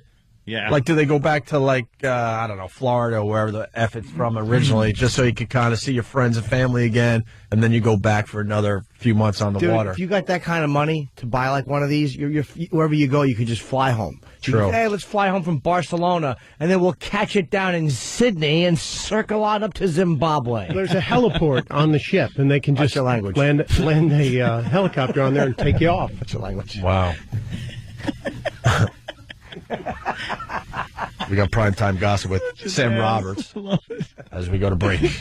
We're back, and Primetime Gossip is here to report on some late-breaking news coming out of the Opie and Anthony camp.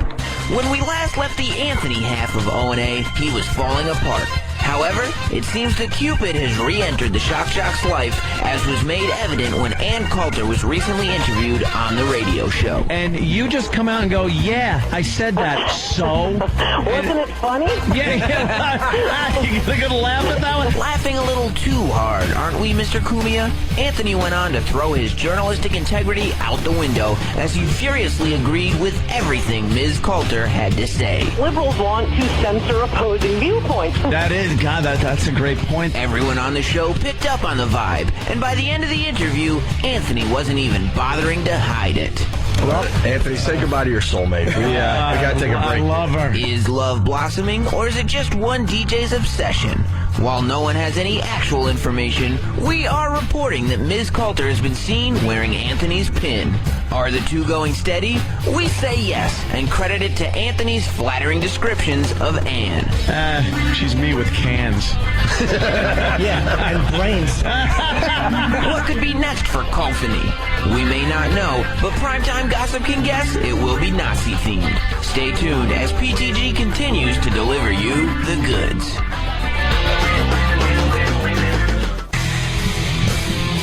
Opie and Anthony. What else is going on? Oh, we forgot to mention that Ricky Henderson, Hall of Fame, that was an obvious one. But then they finally gave it to Jim Rice. His last year of eligibility, they said, what the hell? I never knew there was, only so many years. Yep. Why is that? How many years is it, Stunt Brain? I mean, Rice has been gone for, God, it has to be 20 years, right? Huh? I think it's a 15-year limit, right? Yeah, but I was going to go 15 years, sure. You got to get a certain amount of percentage of the vote every year to stay on the ballot, and then you have 15 years, and then why is that? I don't understand why. Is it 15 years? Yeah. What's the sense in it? Because sometimes there's players that obviously go in, like Ricky Henderson, and then other years there's nobody. Was he first ballot in? Oh yeah. Oh my God, yeah. Oh, yeah. Not even close. And then some years there's nobody, so it kind of opens the door for somebody who might be on the cusp of going in, like Goose Gossage last year. How many home runs did Rice have? Did he break 500? No. I think he had 300 something. 300. So what was his lifetime batting average? His stats were right on the bubble as far as what they look at. And he shouldn't have let him in. Screw it. He had good stats for the late 70s, early 80s. He was all right. He was a different era. They probably shouldn't have gave it to him, but they said, what the hell? They really don't have anyone else, I think, is what it comes down to. And they got to, it's a show. They want to put on a show for everybody. So I think they didn't have a choice. They needed to get somebody in there that was sort of qualified, right? Yeah, because aside from him, there was nobody else aside from him. Who else was up for it? Andre Dawson. Nope. Don Mattingly. Nope. Don Mattingly? Mattingly was a... Come on. I think Mattingly's a Hall of Famer. God, no. You don't think so? He needed another year or two, I'm thinking. Maybe. Donnie Baseball? Nope. Mark McGuire, who got less votes this year than he did last year. Oh, boy, that's that whole He steroid saved baseball, controversy. though. I know. He saved baseball. You put him in for that. He only got 22% of the votes. You need 76. He'll never be in. Wow. No. They'll never put him in. The guy did, that whole thing was... Yep. He saved baseball after that. He is tainted. Well, then what about Roger Clemens? What's the thing with Roger? They're basically saying this guy did steroids. They're getting braver and braver with this. They're saying the grand jury, overwhelming evidence that this guy did steroids. Well, they're getting him on lying.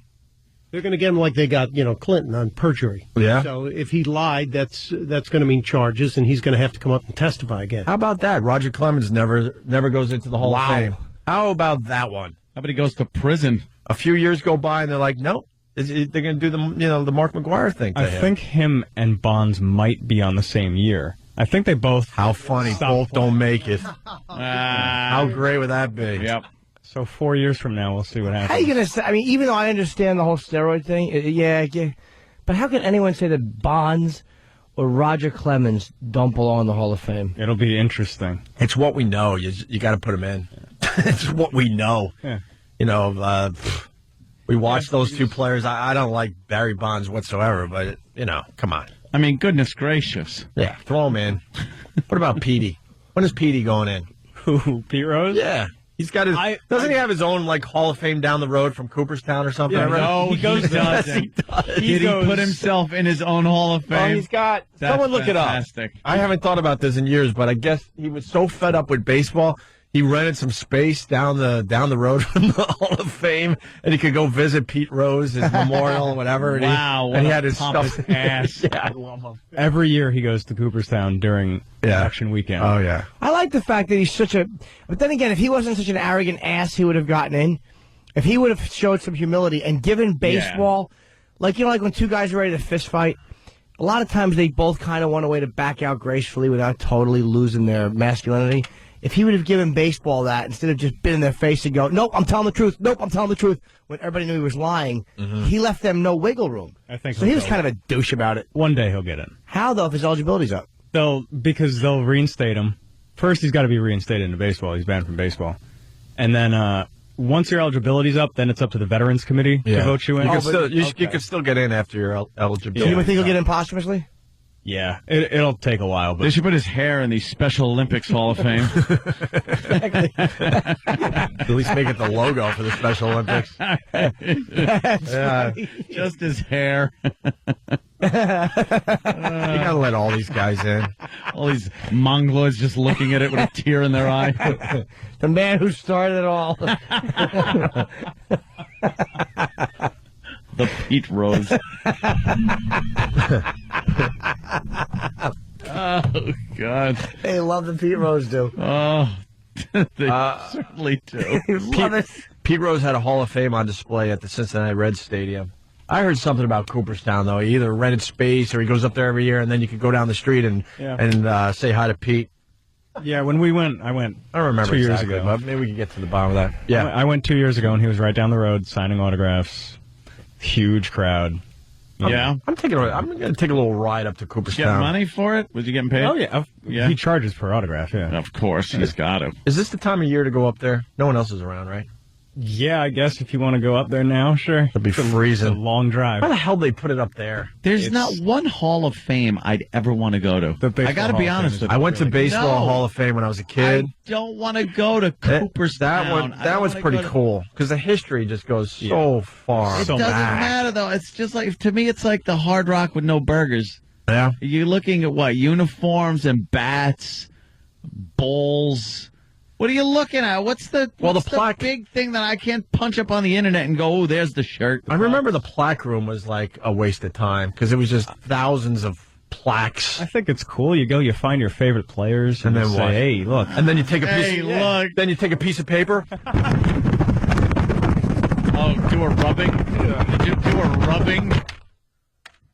I just don't get. I got a rubbing of my favorite Hall plaque. of Fame thing. To me, it's just boring. Like when everyone went to the Rock and Roll Hall of Fame, I was like, "There's no way I'm going there." That sucked. Who cares about? I'm a big music guy, and that place sucked. There's one in New York now.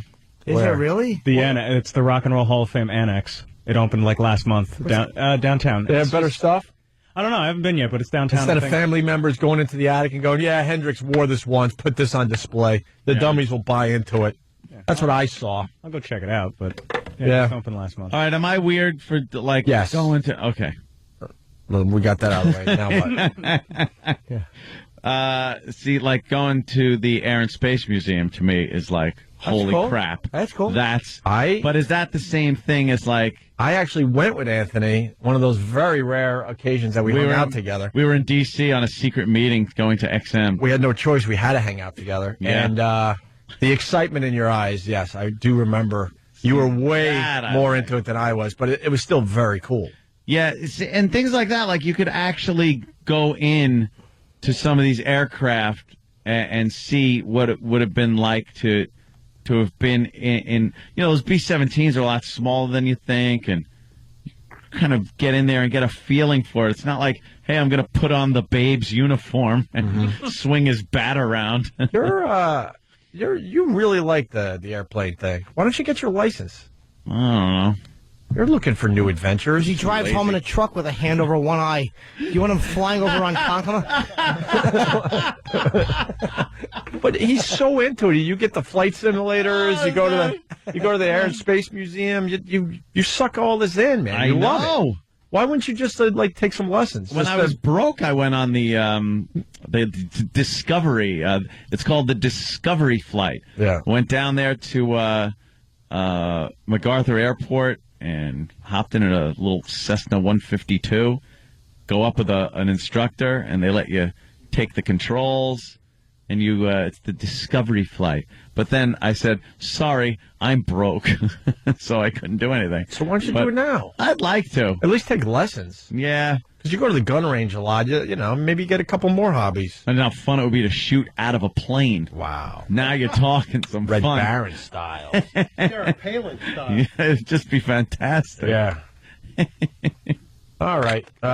Should. So, yeah, we were going around the horn here. So you got the Clemens thing. They're basically saying... so, excuse me, I do. My second favorite museum brought up on Pal Talk is, of course, the Biff Tannen Museum, which gives you a whole history of Biff Tannen and how he won in sports betting and got so much money that he was able to build the Biff Tannen Museum. And ladies and gentlemen, yes, welcome to the Biff Tannen Museum. Yes, dedicated to Hill Valley's #1 citizen, Biff Tannen, America's greatest living folk hero, Biff Tannen, the one and only Biff Tannen. Right. Of course, we've all heard the legend. Of course. But who is the man Inside, you will learn how Biff Tannen became one of the richest and most powerful men in America. Through betting. Learn the amazing history of the Tannen family. I want to invest in starting with his Biffco. great-grandfather, Buford Mad Dog Tannen, fastest gun in the West. Oh, See so watch out Biff's for him. humble beginnings, and how a trip to the racetrack on his 21st birthday made him a millionaire overnight. Luckiest man in the world.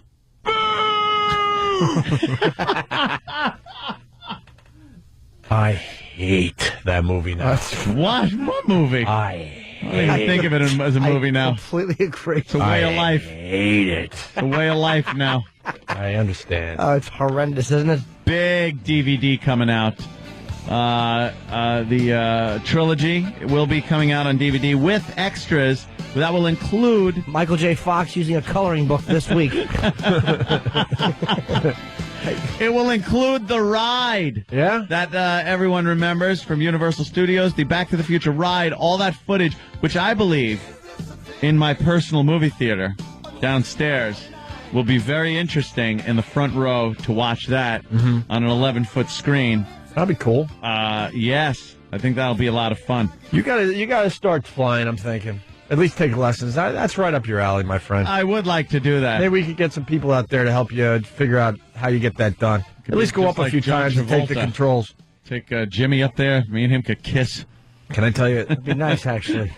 You know, a with couple of men on a 727. A hickey at 30,000 feet. Yeah. With all the museums they have in Washington, the one that blows is that Smithsonian. The Smithsonian? That thing is a piece of crap. It's old. Huh? You see Archie Bunker's chair or something like that, but then they got just a bunch of nonsense. It's 90% crap. It is, right? Isn't the Air and Space part of the Smithsonian wing? It's Isn't part that- of the whole Smithsonian block. Part of that complex. There's like a whole block of the Smithsonian. I really thought I was going to see a lot of cool stuff at the Smithsonian, and that was a waste of time, man. Yeah, there really wasn't that much. I like the Museum of Natural History here in New York City. That's a fine good. museum, sure. Little dinosaur bones. Can't put McGuire in. His numbers are fake. Dinosaur. Look, man, stop with the goody two-shoe crap. Yeah, his numbers are fake. Not everyone, a lot of people in sports did what they had to get real numbers and survive in the game. Even though it was technically against the rules, and I know that. So, yeah, it's cheating, but like every era in baseball had a lot of inconsistency. For a long time, white players didn't face black players. Now, I know they weren't cheating and they were playing by the same rules as everyone else. I understand that. Mm-hmm. But when you look at it, if you want to look at it from a purist point of view, like apparently that guy does, Babe Ruth, I think, best slugger ever. But you know what? He never. There was a lot of black players that were never in. So how do you put some of those white pitchers in? Jimmy the Greek Norton. No. Because, see, the black player, they were better than the white player. Well, black pitching. Can we play that clip? Oh, please get it. I haven't played that in a year. Either. I think that a lot of black players might have changed the stats of some of these white pitchers that are in. Mm-hmm. But you understand what I'm saying? Like, you're going to tell me that a lot of the sluggers that play now wouldn't have hit some of those white pitchers back? Of course they would. Yeah. So it's like all the stats are skewed to a certain degree. So you're right. This goody two-shoes crap is annoying. Now that all the steroid info is coming out, I've changed my tune with Barry Bonds. Yeah. I hate the guy, but you know what? He's the home run leader. Most of his peers were doing the roids. And what are you going to do? It was the era of the steroids in baseball. Yep. Just call it that. You can look at it every era, and there was something going on. Like Jimmy pointed out very nicely. You got that clip? I love this clip. The famous Jimmy the Greek. Jimmy the Greek committing career suicide. He didn't know, man. A dumb guy with a tape recorder as he's just drinking and eating and having a good time, shoves the mic in front of his face, and this ended his career. Black is a better athlete to begin with because he's been bred to be that way, because of his high thighs and big thighs that goes up into his back, and they can jump higher and run faster because of their bigger thighs. This goes back all the way to the Civil War, when during the slave trading, the slave owner would breed his big black to his big woman, so that he could have a big black kid. Probably a better way to phrase that, Jim. Yeah. Bye-bye, Jimmy the Greek. That started. Knew ye. I bet if you did enough research, you probably would find that what he was saying that was absolutely accurate. But right? with that said, the way he said it, I know what Jimmy was ready to say too. That was the beginning. of this whole Yeah. phony Lose your job. lose your job because of a racial sensitivity thought policing garbage. Don't tell the truth. And then he also said this, right? Yeah.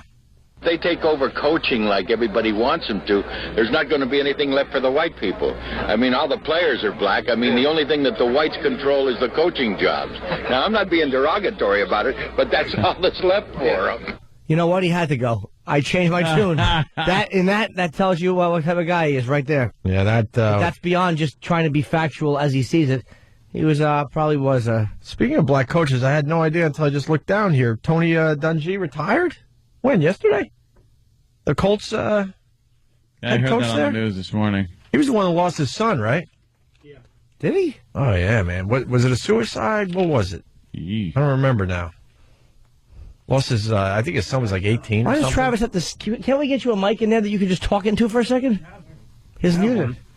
I think it was an accidental death. I don't remember, but I know that he never recovered from that. Travis, we're going to try something new with you. Okay. Jimmy's right. You got two mics over there. A lot of times they just sit there. You bring one of those into your nice booth, and if I need you, I'm going to plunk down your microphone. Okay. Hoo-hoo. You're going to be in the new hoo-hoo. Oh, no. I want one of those, because we know those work. I haven't touched that button in 4 years. I don't know what the F that does. What is that? Yeah, I'm scared to touch new buttons. What, Tim? I'm scared. Please. Huh? He has a mic in there. Please tell me you're not bringing in another song parody that we have to make believe we like. Speaking of oh Pete my Rose here. God. And then after the show, no, it was all right. It could have been better, I had to fake it. Before I forget. Oh, now he's walking out sad. Oh, Tim. Oh, Tim. I could play your Opie and Anthony theme song. We like that. Yes, Jimmy. I'm sorry. No, that's right. Can I please say that we did those? I did that live read before. Can I please say if you call the Stress Factory to roll your R's, no matter what you're saying, if you want to see Bob Kelly, please go. I'd like tickets to see Robert Kelly, and then mention that you love the Stress Factory. Nice. He's so into the answering machine, and you'd like to make reservations. Please do that. So on Vinny's annoyed. machine. Please. Only if you're calling for legitimate business, though. Quick break. We'll mop up. We go to break with Tim's little cute Opie and Anthony theme song. O-P-I-E, that's O-P, with his partner Anthony. They give us news in their own views, and Ant really doesn't hate the Jews. Little Jimmy is also there. He likes females and no one cares. Make me laugh, that's O&A. The pendulum is swinging back the other way. Make me laugh, O&A. You've been listening to us for 4 minutes and you can't take it? You a first-time listener? Go screw. Linger longer. Linger longer. Oh, linger longer. Linger longer. Linger longer. Linger longer.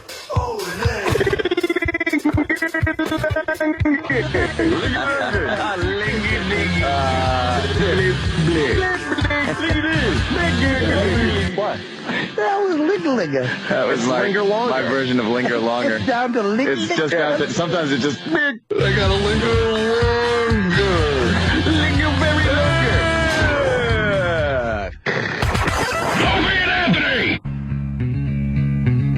Oh, I would sit down and listen to this song right now. Well, yeah, this is not one of my favorite Aussies. Nice. Opie and Anthony. Getting ready for a music marathon, huh? Who's excited? Woo! Yeah. Rocking the music marathon.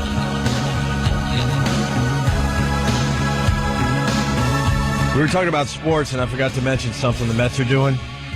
Their patch. Look it up for yourself. Maybe we could link it on onaradio.com. I'm embarrassed to be a Mets fan today.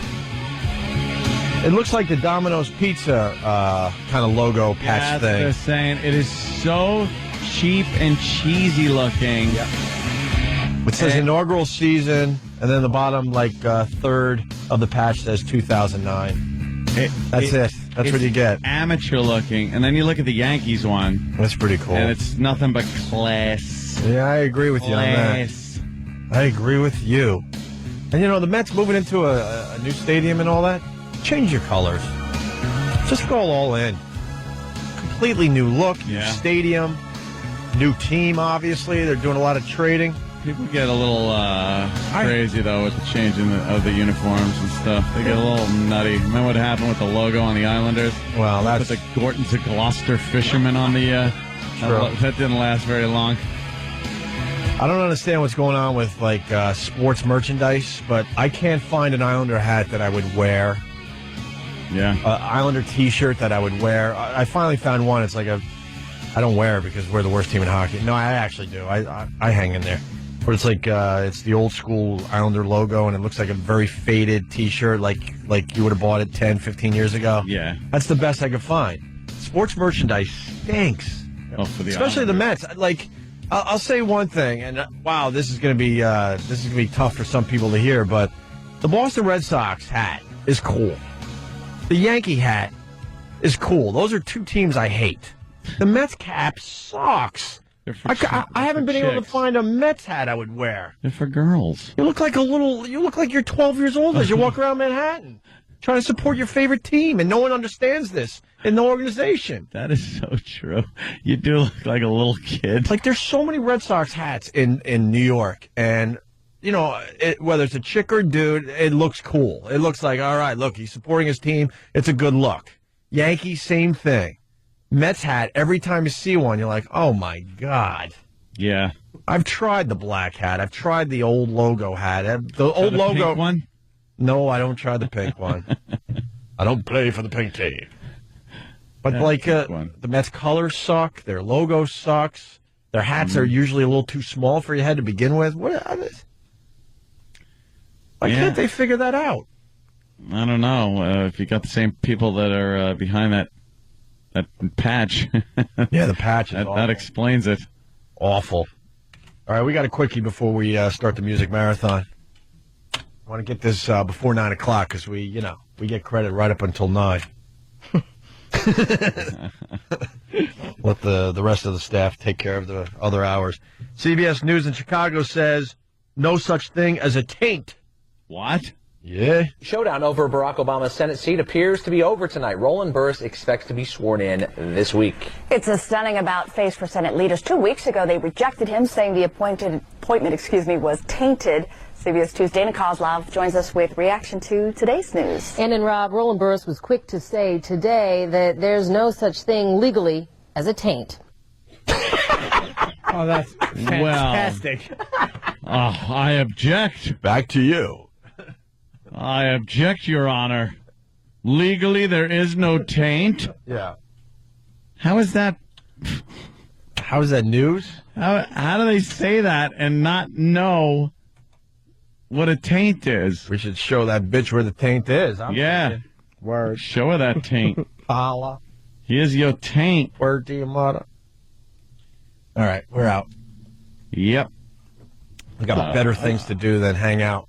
We'll break on through to the other side. All right. All right. Yeah, I never got the catchphrase. Phones were lit, but all right. I give the phone calls a C- today. Sorry, guys. You're going to have to try harder. They're always commenting about our abilities on any given day. Well, guess what? I put it back in your face. Your participation sucked today. C-. That's what I give you. What's the first song? We don't even know what the first song is in the music marathon? We should. What's wrong with us? What else are they doing on this station these days, their Stump Ray? We're doing the lead lunch. What the hell's a lead lunch? Led Zeppelin at lunch, and then we got a lot of twofers. And Chris Booker's back in the afternoons. Mm-hmm. Yes. And it's, a lead lunch? The lead lunch. Is that an hour of Zeppelin? Oh, yeah. And what's the other one? Sounds a little Some heavy. twofers. We get some twofers in there. We're doing twofers? Yeah. Cool. What's our first twofer there, Fatso? It's not a twofer, but they're leading off with the live version of I Want You to Want Me by Cheap Trick. Budokan! Oh, my God. I haven't heard that song in... Yesterday. Hey. Now? That's a lot of people tune that in. It's a guilty pleasure. Sure is that. You hear it and you go, oh. That's actually something that wouldn't annoy me to hear that on the radio. It's like, yeah, I like it. You know, what annoyed me is a lot of the newer stuff annoyed me. That I can listen to. What about a little Dream Police? Da da da da da da. The Boo Police. Remember you said that, Ant? Yeah, I was in the car coming from the airport, and you went, the Boo Police. The Boo Police. They got yelled at for booing. It was just so stupid. It made me really laugh in Lincoln Tunnel traffic. Kenny, remember that? Yes, sir. Liar. All right, the music marathon starts with Cheap Trick. Cheap Trick. Bye, everybody. See you tomorrow. Is this us? Yes, it is. Got a nice crowd. You, John Wayne? Got a nice crowd on the sidewalk. Yeah? I just walked by a bunch of listeners. They're still not up here for whatever reason. Because, Poe's gone. Poe's not in today. Yeah. Yar. A lot of people called in sick today. No Danny, no Steve, no Poe, no Travis. Hi, Travis. And I even forgot Steve wasn't here. I'm not shitting on Steve. I just forgot. Like, I saw because Danny I see in studio anyway, so I knew Danny wasn't here. Yes. Steve has some kind of imaginary cold he's been fighting for. Am I wrong? No. Thank you. Some weird imaginary cold. He goes, I'm going to finally, take care of this cold, so I'm going to take today off. I'm like, what cold? No one even knew you had a cold. Believe me, he's having the same conversation that Jenny Gump had to have with Forrest on the fucking... He's got just bizarre ailments that you don't really see. Yes. My asshole's coughing and spitting out bleachy white stuff. Maybe he's taking care of his sweaty forehead finally. Having it swabbed down with a penis.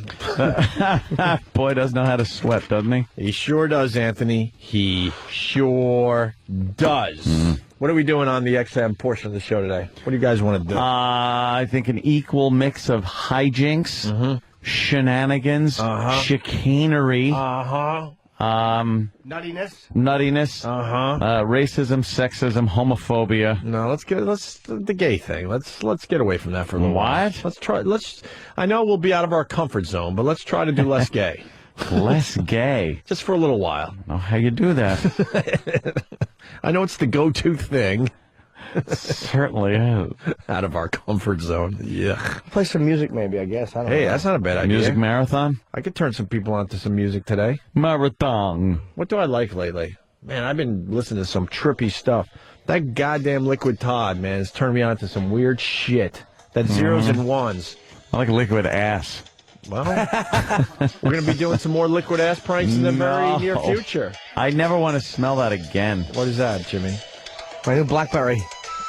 Boy, that thing really blasts. That's fucking amazing. My little iPhone doesn't have a good speaker. No, and one of them are on the fritz. I'm a big fan of the BlackBerry, but I have not made the move to get the one Jimmy's got yet. I have another number that I had, and so far I just got it yesterday. I don't know if I'll keep it, but so far there's a few things the iPhone is certainly better at, but I'm actually kind of digging it. Like I don't like the keyboard as much on the BlackBerry, and the little things that the iPhone's so used to, and you can spread your fingers apart and open and make. Yes, that I like. I like that a lot too. Let's start an over/under. Jimmy hates his BlackBerry by what day is today? Well, no, the iPhone blew my sink yesterday. I fucking lost everything since By Friday, November. you're going to find something you hate about that phone to the point where you want to break it. I probably will, but I'm telling you something. This is your third phone this week alone. The other one I brought back the next day. I don't know. How many phones have you had in a year? A lot. You can't even keep track. Okay. I've had 2, and the only reason I've had 2 is because the other one was in my pocket when some dummy pushed me in the pool. Yeah. Yeah, and then I got this one. And that's not bad, though. That's the iPhone. Yeah, that's not bad either. That's not bad. I guess mine is bad because only one little speaker works on the bottom. Yeah, but you throw the headphones in, and then you're really... you're just rocking. You're golden, as I would always say. Blue Healer from Kentucky says, listen to Sad Man's Tongue from Volbeat. Is that how you say that band's name? Travis is way more hip than I am. He's not. No, he's not. Yeah, he knows his shit. Volbeat? Volbeat. He's how do you say that? Beard. Give me a little Sad Man's Tongue. You're looking. What? Satman's Tongue? Yeah. It's the name of the song by Volbeat. Volbeat. Alrighty. If Sirius XM isn't playing it, then it's not worth my time. Attaboy. Not in here. Song has to blow. Thank you. That's what I say. See, I'm a company man. Let's go to James in Jersey. James. Yeah. Hey, what's up? Hey. You, Jimmy. Oh. I just got that liquid ass shit yesterday. Yep. And oh my God! I open up the box and it's like either they sprayed it before they sent it or one of them exploded in the bag. But I got a big whiff of shit when I opened it up. Oh, nice. Yeah, and then that fucking liquid ass company could suck a dick. They spent, I think, $10 on advertising on this channel, and you know how much product we sold already? Yeah. For these fuck nuts? Is that all they did? Like, they just came on real quick? I'm not going to say who told me, Will, but he said, they bought a very, very small schedule. They so don't sell give them too much fucking time. stink liquid. Yeah, but you know what? It's perfect for our audience. They're buying stink liquid out the ass right now. Yeah. It smelled great when I went into a convenience store. Everybody ran away from the ATM. They didn't use it the whole day. Yeah. You know what? I got something. I think we don't feel like doing the radio show today. What? So guess what? You guys do the show today. Who, the listeners? Yeah, we got stuff we could go to, but let them develop the show right in front of their eyes. That sounds like Ooh, and then we get involved like listeners? Well, if it's something we could really get into, then we're like, okay, we'll do that for a little while. Don't suggest old bits, like stuff that is happening right now. Start a discussion. What's on your mind this afternoon? Well, we could start with this. Thank you, sir. So You're his welcome. liquid Thank you, ass guys. is leaking in the packaging. Ew. In his mailbox.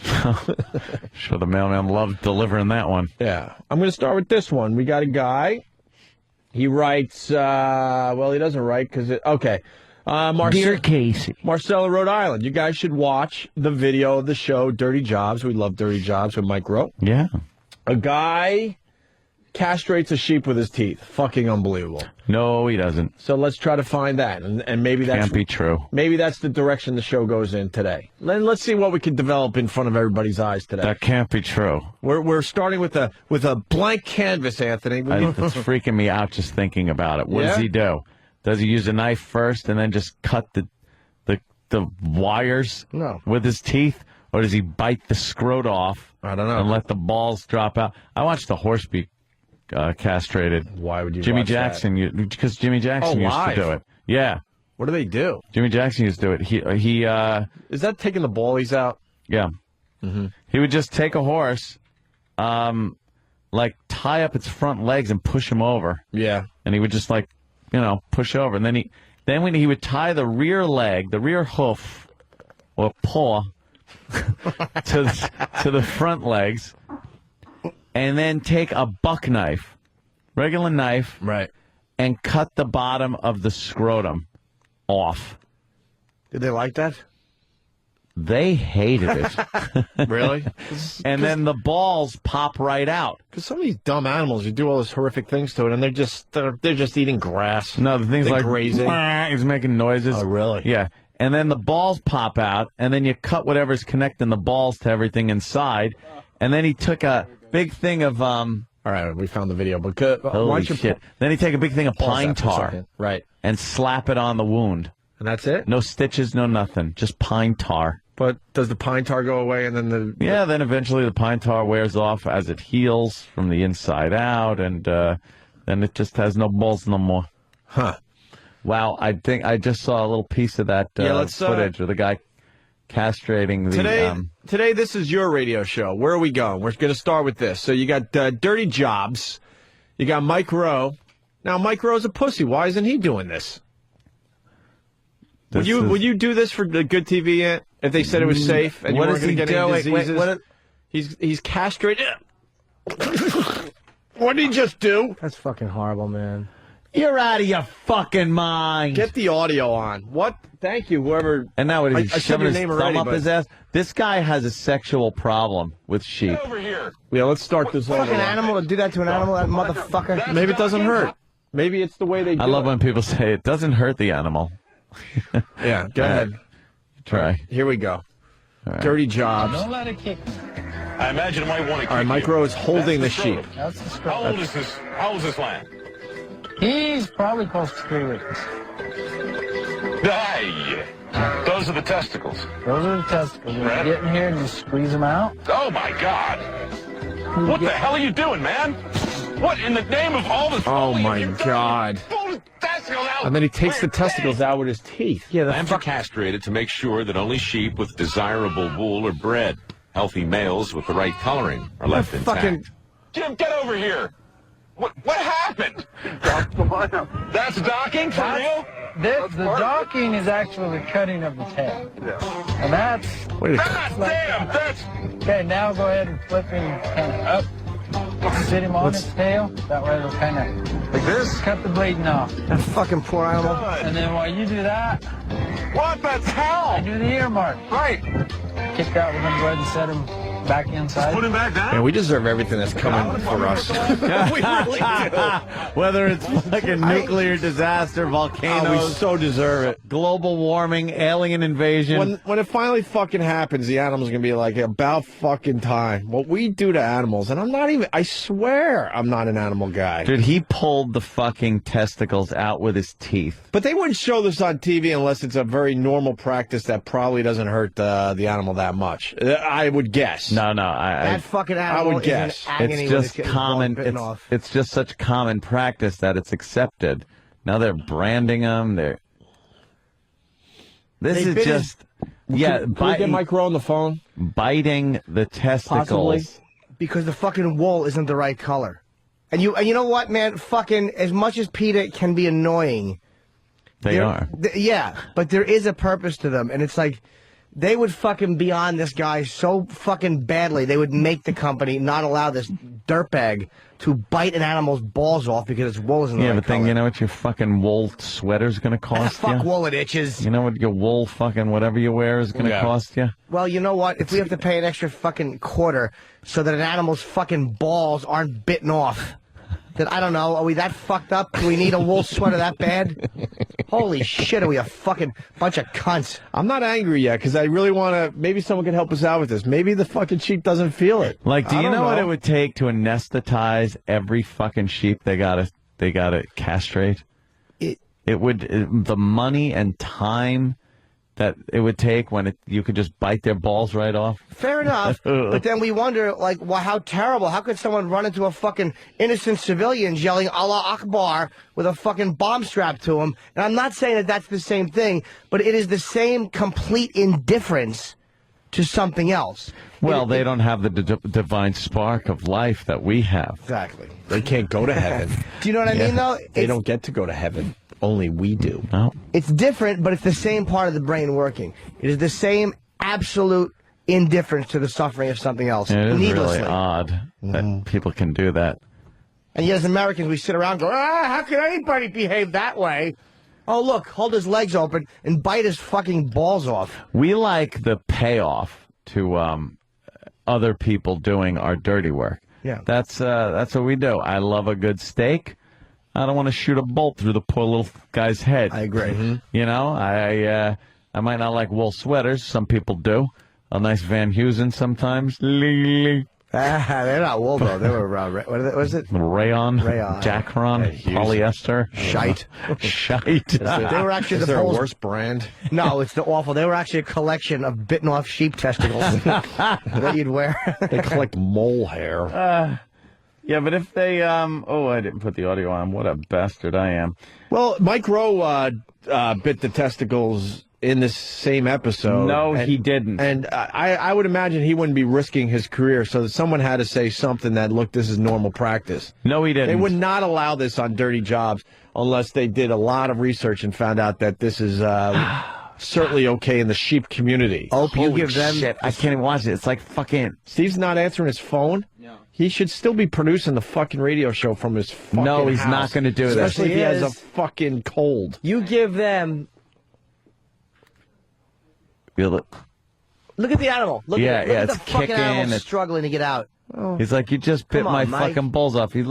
He's making a face like you just bit my balls off. And they you cut the motherfucker. tail off, too? It's a legitimate job. Like, that's why he's allowed to do it. Right. Like a slaughterhouse. But the Yeah. animal's fucking... How do you do that to a fucking animal, He ain't man? being slaughtered. He gets to run around after this is done. Walk around. How fast is he running? His ball And they is bitten cut off. the tip of his ear off. They're cutting his tail off. Look at this fucking... Look at this leather-faced fucking Texas Chainsaw Massacre nutty The motherfucker. guy's got blood all over his his fucking clothes. I think this guy loves what he does. We're just a fucking sickening, and it's not just it's all people. We're just fucking sickening because there are things that we could do gentler, and we don't. Jimmy Crisco has a little problem with what Money. you said. Of course he does. Why wouldn't It's a he? she, Crisco from Whatever. Whackbag, a regular. There's a huge fucking difference, Jimmy. We're killing sheep for wool sweaters. They're killing people because they don't agree with their way of life. Now, what Crisco, who's obviously... We're not mass slaughtering sheep because we disagree with their politics. Holy shit. No, stupid fucking Crisco. What I said was, you idiot, that it is a difference. I said it was different, but it's the same part of the brain, which is a complete indifference to something else, to something that is fucking barbaric. It's the same part of the fucking brain. Right, And I certainly don't agree with Islam, but hey, you want to fucking play that game? What's fucking a higher ethic? Killing yourself and somebody else for whatever crazy God reason you have, or because you want a nicer sweater, biting the fucking balls off of something that's innocent and defenseless. Now, I don't even disagree with it that it's different, but it's like, don't get into that fucking self-righteous game, stupid. Wow. Yeah, I hear what Jimmy's Shut up. saying. It's like the same type of... The same side of the brain, Like, man. I couldn't do this. I couldn't fucking do this job. They're God damn it. Well, you got to check out this video out there in Radio Land. What and the this should make This should make Jimmy very happy. At the end of the episode, they fried up the testicles and ate them. But it's like, what a fucking scumbag way to do it. Yeah. What a scumbag way to do it, man. Well, why do they do it? No one has answered Because the they don't question give yet. a fuck. It's probably so they don't reproduce so the wool is better. But they probably have in their in their minds, a legit reason why they do it this way. I just want to know. What are they saying? Why are they cutting it off with a Who knife? saw the episode? I don't know. Because it's probably the easiest way to do it without any tools. Mm-hmm. One person holds it, the other person squeezes with his hands, so they both got their hands full. So you'd need a third person if you wanted to do it No one surgically. No one makes me laugh is comments like this. Boys, it's a radio show. We can't see this. Just turn on Holy the- shit, do just- you have a fucking computer, you 1970 cunt? Or do you have an imagination? Let's start there. You can imagine what we're talking about. A sheep is being held. They put a little slit, and then they pull the fucking testicles out by their teeth. That's good radio, my friends. Yeah. You don't actually need to see the video. And guess what? With the new technology today, now you might can. go, you know what? I'm going to make a note, and I got to now see that video because of the Opie and Anthony show. Yeah. Work with us. We're But you're right, too. multitasking Yeah. here. It's fucking radio, so we describe what we're seeing. Mhm. What are you supposed to do? That's what radio's been for years. Okay. Yeah, dummy. You should have your balls bitten off. All right, we got... No, the dad should have, so we'd have to deal with this. Now we got some answers to the questions we're asking. Let's go with Jay in Virginia. Jay? The reason they bite the testicles off is because it's a rougher wound. It causes less bleeding than a clean cut. So it bleeds less, which causes less pain for the animal. But they do it as a regular practice. But there is an easier way nowadays. They got what's called banding. It's a very small but very thick rubber band. They pull both testicles out, stretch the rubber band over, and that cuts the blood circulation off, which causes them to rot off instead of cut off. I think they're showboating a little bit. I completely agree, I'm dude. sure after the slit, they could probably maybe take some prongs or something, and take the testicles out. But they're like, look what we can do with our teeth. Same thing as the yeah. What are they called? The fucking forceps. It sounds like thong. Sounds tongues. Tongs. It's fucking human beings' pathetic attempt at being real fucking hunter animals. Arr, be gritty with my teeth. Arr. We're fucking soft-skinned faggots who need guns or elephants would step on us. It's okay that we have to do that to protect ourselves, but don't try to get gritty by biting off a sheep's fucking balls. Took you love my guns? No, I don't mean like that. I'm talking about like to defend ourselves against animals. What's happening out there? Well, All of a sudden they started jockeying around. Let's say hi to Brian. How about they do it to a Utah. fucking lion? Or how about a wasp? How about you pick up a hornet and bite its balls off, you fucking faggot? A sheep. Gotta have the guy hold it so its little sheep legs. At least hold it down yourself. Fucking puss. All right, we got a guy that does this for a living. I've castrated a sheep before. Brian, give us some knowledge, will you? Yeah, I haven't. I don't do it now, but I have done it when I was a kid. And the reason they do that is because it's cost effective. It's a lot faster. They just cut the top off, squeeze the balls, pull them out with their teeth, throw a little medicine on there, flip them over, cut the tail off, and they're on to the next one. But they don't use their teeth. They use their lips. They pull their lips over the teeth and pull it out very gently. If they bite them, it hurts the lamb a lot. They just yank them right out. Why do they cut the tail off? They cut the tail off because their tail and their balls take protein to grow. So if they take the tail and the balls off, the lambs actually grow more meat. Good. Good. I love how we figured this shit out.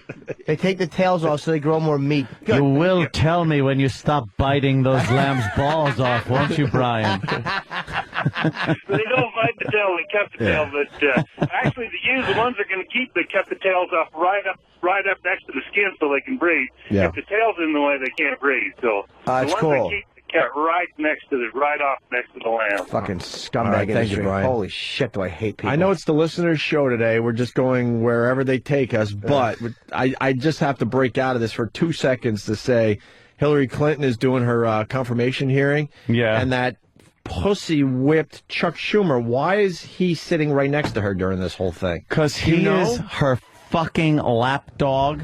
He has been for years. What, is there any reason he has to be there? Except for showing support. Yeah, showing support. Is that it? I would gather. What else is he going to do? Huh. Oh.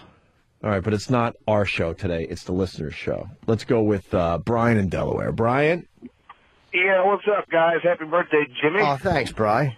Hey, man, the liquid ass gimmick, it works wonders in a nightclub when you got some, like, Justin Timberlake guy, trying to take all the women. Mm-hmm. You walk up behind him, you scored a couple drops on the back of the pant leg. It really works nice. I mean, it'll clean the house real quick.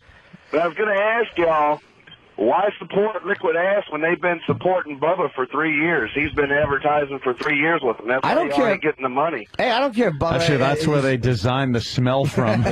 His seat. It's liquefied audio of his show. What? Punch it out. You want to talk about that fucking loser hillbilly? Go to his fucking website and see how he did blind boxing recently. Yeah, nice one. And why don't you go ask that fucking redneck hillbilly where he got that idea from? Cocksucker. Well, it seems no one did blind boxing before we did. No one. Go fuck yourself. Hillary's going to catch a little problem because of Bill.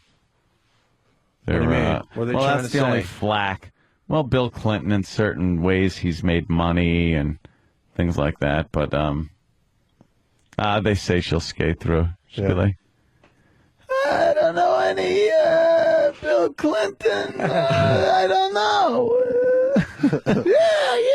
Yeah. Yeah, there were a lot of buffers. Now she'll skate. Listen, here we go. Jimmy, Jimmy, you're getting fucking tedious. Stop eating meat then. Just because you admit your hypocrisy doesn't make you less annoying. I don't care. Whoever the listener is. That would be TJ Joseph from ICANN. Well, you know what, TJ? You got an option.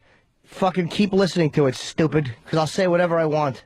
And then Pete from Jersey. Jimmy, stop crying about the animals. Their food, their clothing, not people. Cry for people. Animals would shut the fuck up. Animals would eat your guts while you're still alive without a worry. Shut up.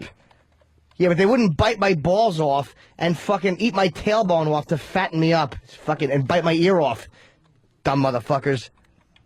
I don't care if people agree. You can write in all the stupid instant feedback you want. I'm not saying this for people to agree with me. I don't give a shit.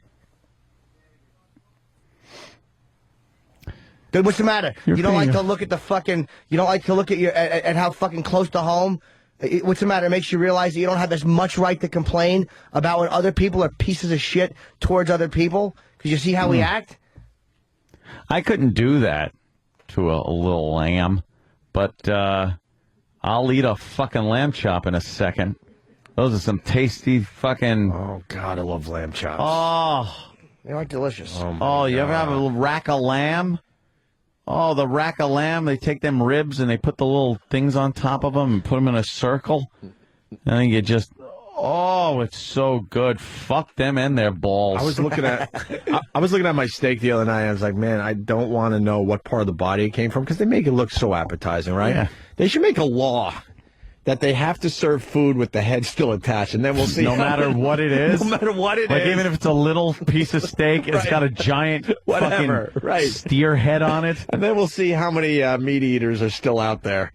Put the fucking... Well, let's just put the face, not even the head, the face of the thing you're eating on the plate.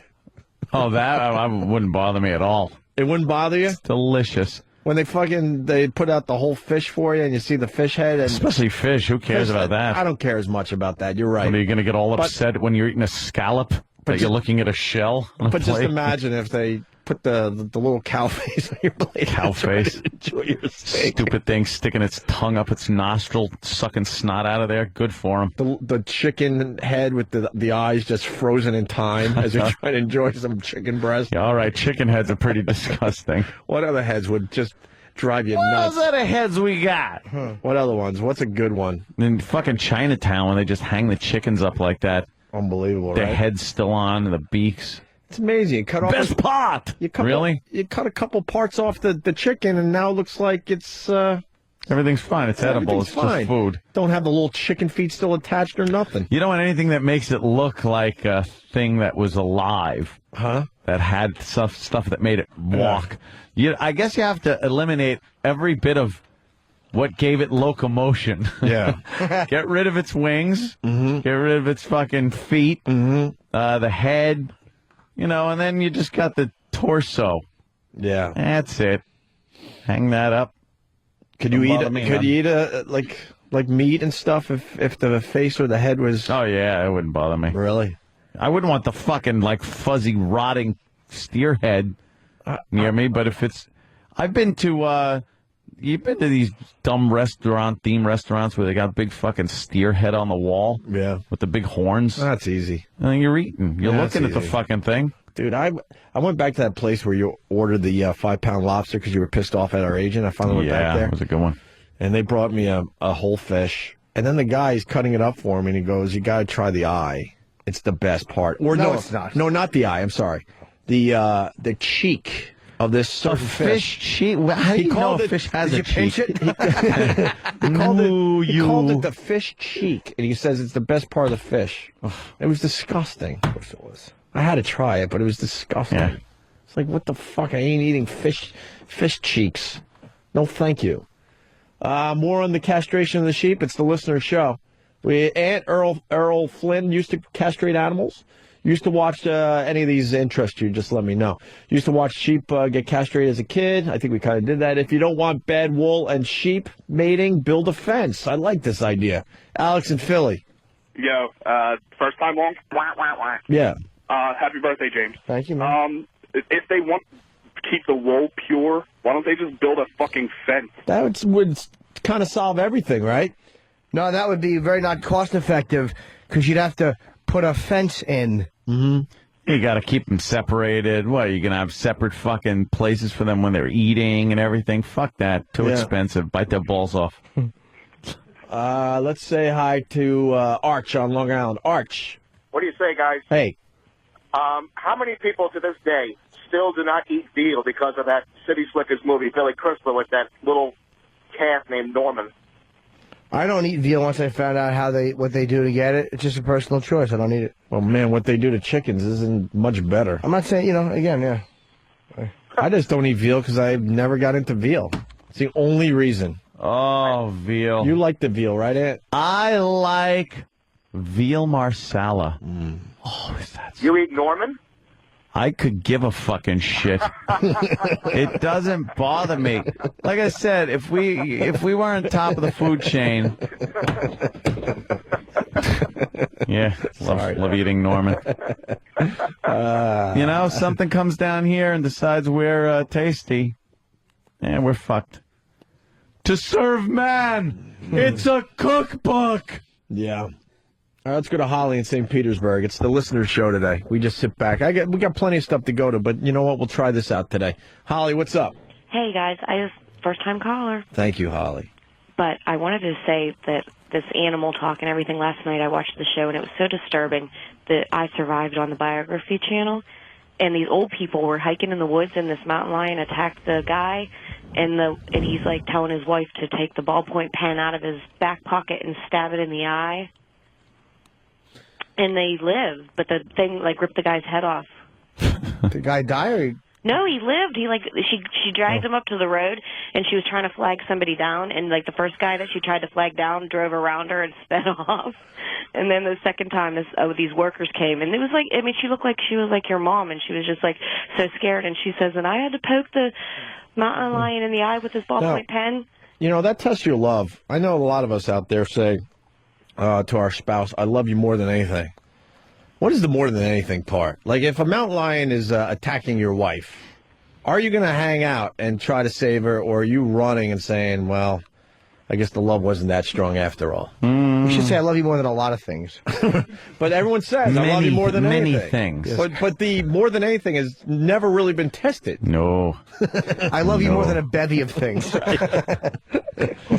Like, that is, I love you more than anything, hanging around, getting the ballpoint fucking pen out and poking the mountain lion in the eye. Well, if you remember, chimpanzee guy who got his balls ripped off by a chimp's teeth. Yeah. See, look at that guy. He got his fucking balls ripped off. Yeah. He didn't like it. And they said the problem is they were trying to wear a fat man sweater.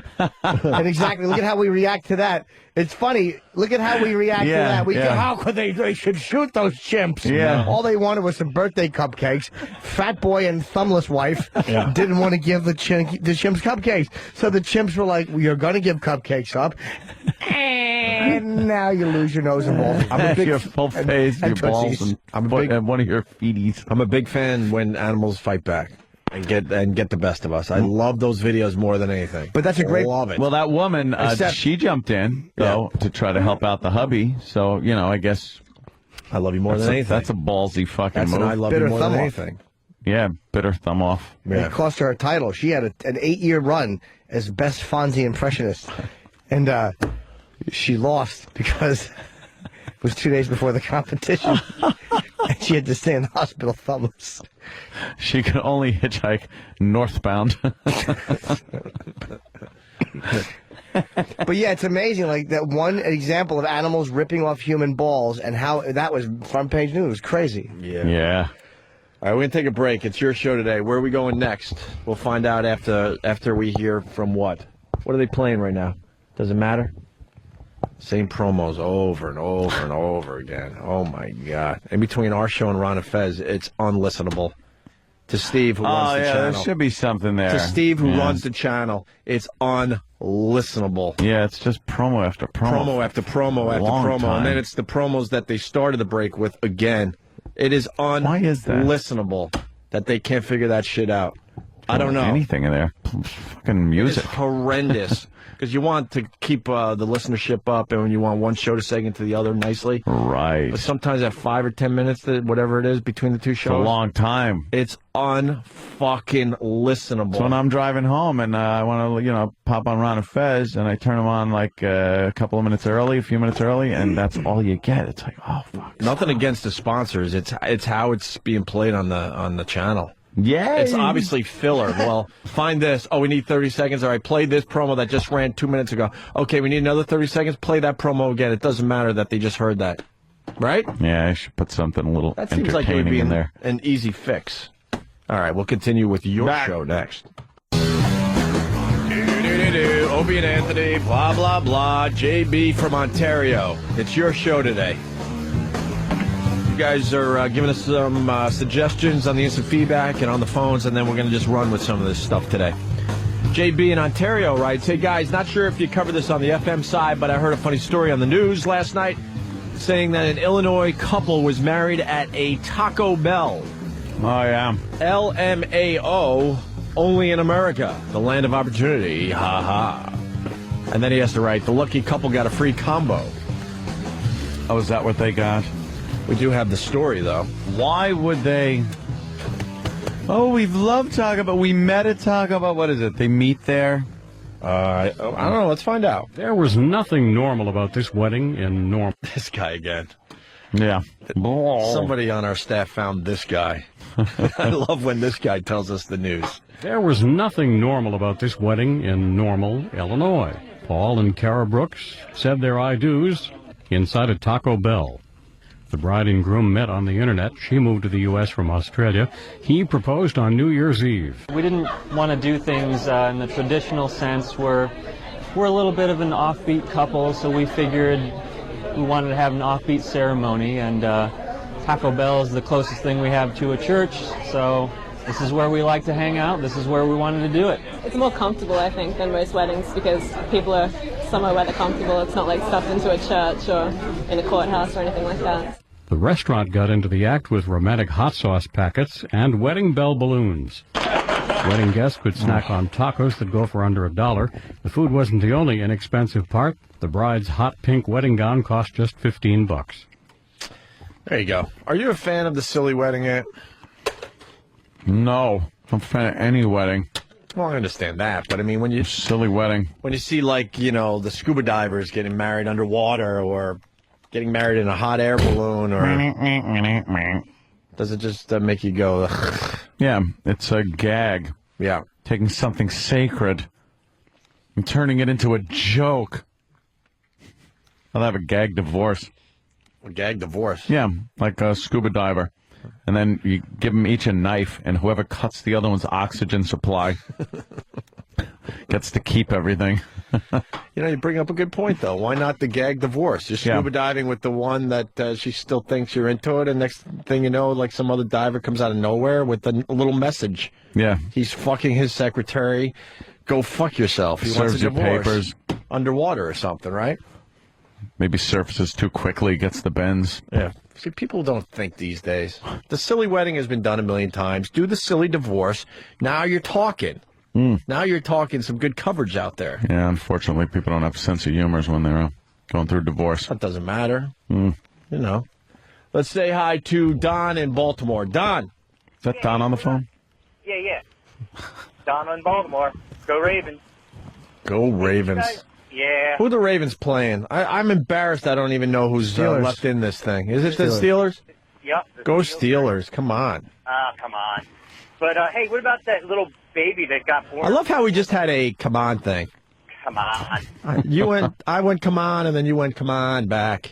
Well. It was nice. Baltimore, we're a bunch of followers, right? I hate Baltimore. Nice. Baltimore. Although when you're taking that Excella and they bring you through the neighborhoods that they filmed The Wire in, wow, that's some good viewing out your window. Yeah, it's awesome. We love our town, especially the crackheads and the 8 Steelers. But what about the baby with the foot in his brain? Did you hear about that? He was born with a foot in his brain, like part of another foot, and they took it out. Wow, we got a lot of people working behind the scenes of the show, and that one has slipped by us. Wow. It was on the Today Show. The baby and the family were on this morning. Well, like a conjoined twin foot was in his brain? They say it was like a tumor that was like, whatever, but... How'd they know he had it? Did he say, like, I can't stop thinking about toes? Yeah, well, he's like, I'm always smelling feet. What's up? Yeah. There's the pic. Oh, crap. Wow, that is a baby foot. And where was that? In the brain. In the brain of what? Probably. Wait, the baby didn't make it? No, we did. He lived. Wait, what, E-Rock? You got a mic in front of you. He must have been great at headstands. I don't know. No, we need more on this story. What? Well, he's got a thing on his feet. on him, I heard. Wait, All right, I'm looking at a really disgusting picture, and it looks like that thing did not I know. survive. But you're telling me What I the heard baby's still about- alive? What I heard from the news story is that they also found like other parts of bodies when they started going deeper into this tumor. Like Right. they found, I think they said like a butt cheek, but I might have misheard that. Oh, wait, that's the whole tumor we're It's a seeing after they teratoma. removed it? Yeah, teratoma. they think it's it was the fetal twin I can't that even didn't look at quite that. make it. It's also a teratoma, which is a type of tumor where the cells think there's something else. Yeah. So they'll have teeth in them. Yeah, hair. Or hair, eyes. They get all confused and just Yeah. start making something they're not supposed to make. I love that shit. Stupid cells. I think I'm gonna make myself into a nose. But you're in the stomach, sir. I just feel like I need to be a nose. Imagine pulling a tumor out of your stomach and there's teeth on it, how silly it'd feel. Yeah. They said To it, brush them, It's floss disgusting. them. Yeah. They said they cut the kid open and it just popped out of the brain. It just shot out as soon as they cut the head open. What, the foot? The foot. Yeah. Wow. It actually went, hi-yah. A little kick. Yeah. All right, I'm out. Thanks a lot, guys. Good job. All right, a lot of people are nervous when I say go Steelers. I don't care. That's the difference with the sports curse. I don't really care. The best I can tell you is I'm going to take a peek at the game. That's it. That is it. I'm not even going to do that. Huh? I have no interest in the Super Bowl. And why hasn't anyone This brought up year, the fact that Plaxico just fucked his team up? Yeah. Giants fans, where are you? They didn't need that controversy at the end of the year. What? I just said my fat stomach. Oh, I Jimmy. just saw it as you were talking. I moved it, jiggled. I was like, ugh. Well, the Giants didn't have to suspend him either. I mean, he didn't get convicted of anything. Well, it's that whole goody two-shoes thing. An image. Fuck the NFL and fuck the Giants. They should have kept him until he's convicted. Once you're convicted, You just got to go with your players. Who gives a shit what they're up to, when Yeah. they're not on the field? I don't give a crap. well, he's not a kid fucker. Who gives a turkey? Give me all these animals. I'll put a team together. How many of the Cowboys were criminals like Shit, a a lot. few years back when they actually had a Michael good Vick team? would so be my quarterback if I had a franchise. I wouldn't give a shit. Get him out of jail and get him on that field. I'll just ignore all the controversy. I don't care. I just want to see the best players on that field. I don't give a shit what they do behind the scenes. Who cares? By the way, we said that Dungy quit football yesterday, and supposedly there's some nice crying audio. Ah, come on. Seems like a We lot of love people are that. dropping the ball today. We're big fans of the crying audio. If we can find that. I guess he didn't make it one sentence without, blubbering. So, can we find that, please? Let's say hi to Trip in Georgia. Trip. Hello. Hey, Trip. Love you. Love the show. There was a Love guy your in show. Yeah. Love your suit. Love your suit. There's a guy in Texas on death row. Pulled his other eyeball out and ate it because he pulled the first one out about 3 years ago when they first put him in prison. What? Toughened his nipples, didn't it? Tell me, Mom, when it's your brain-footed baby lying on the slab.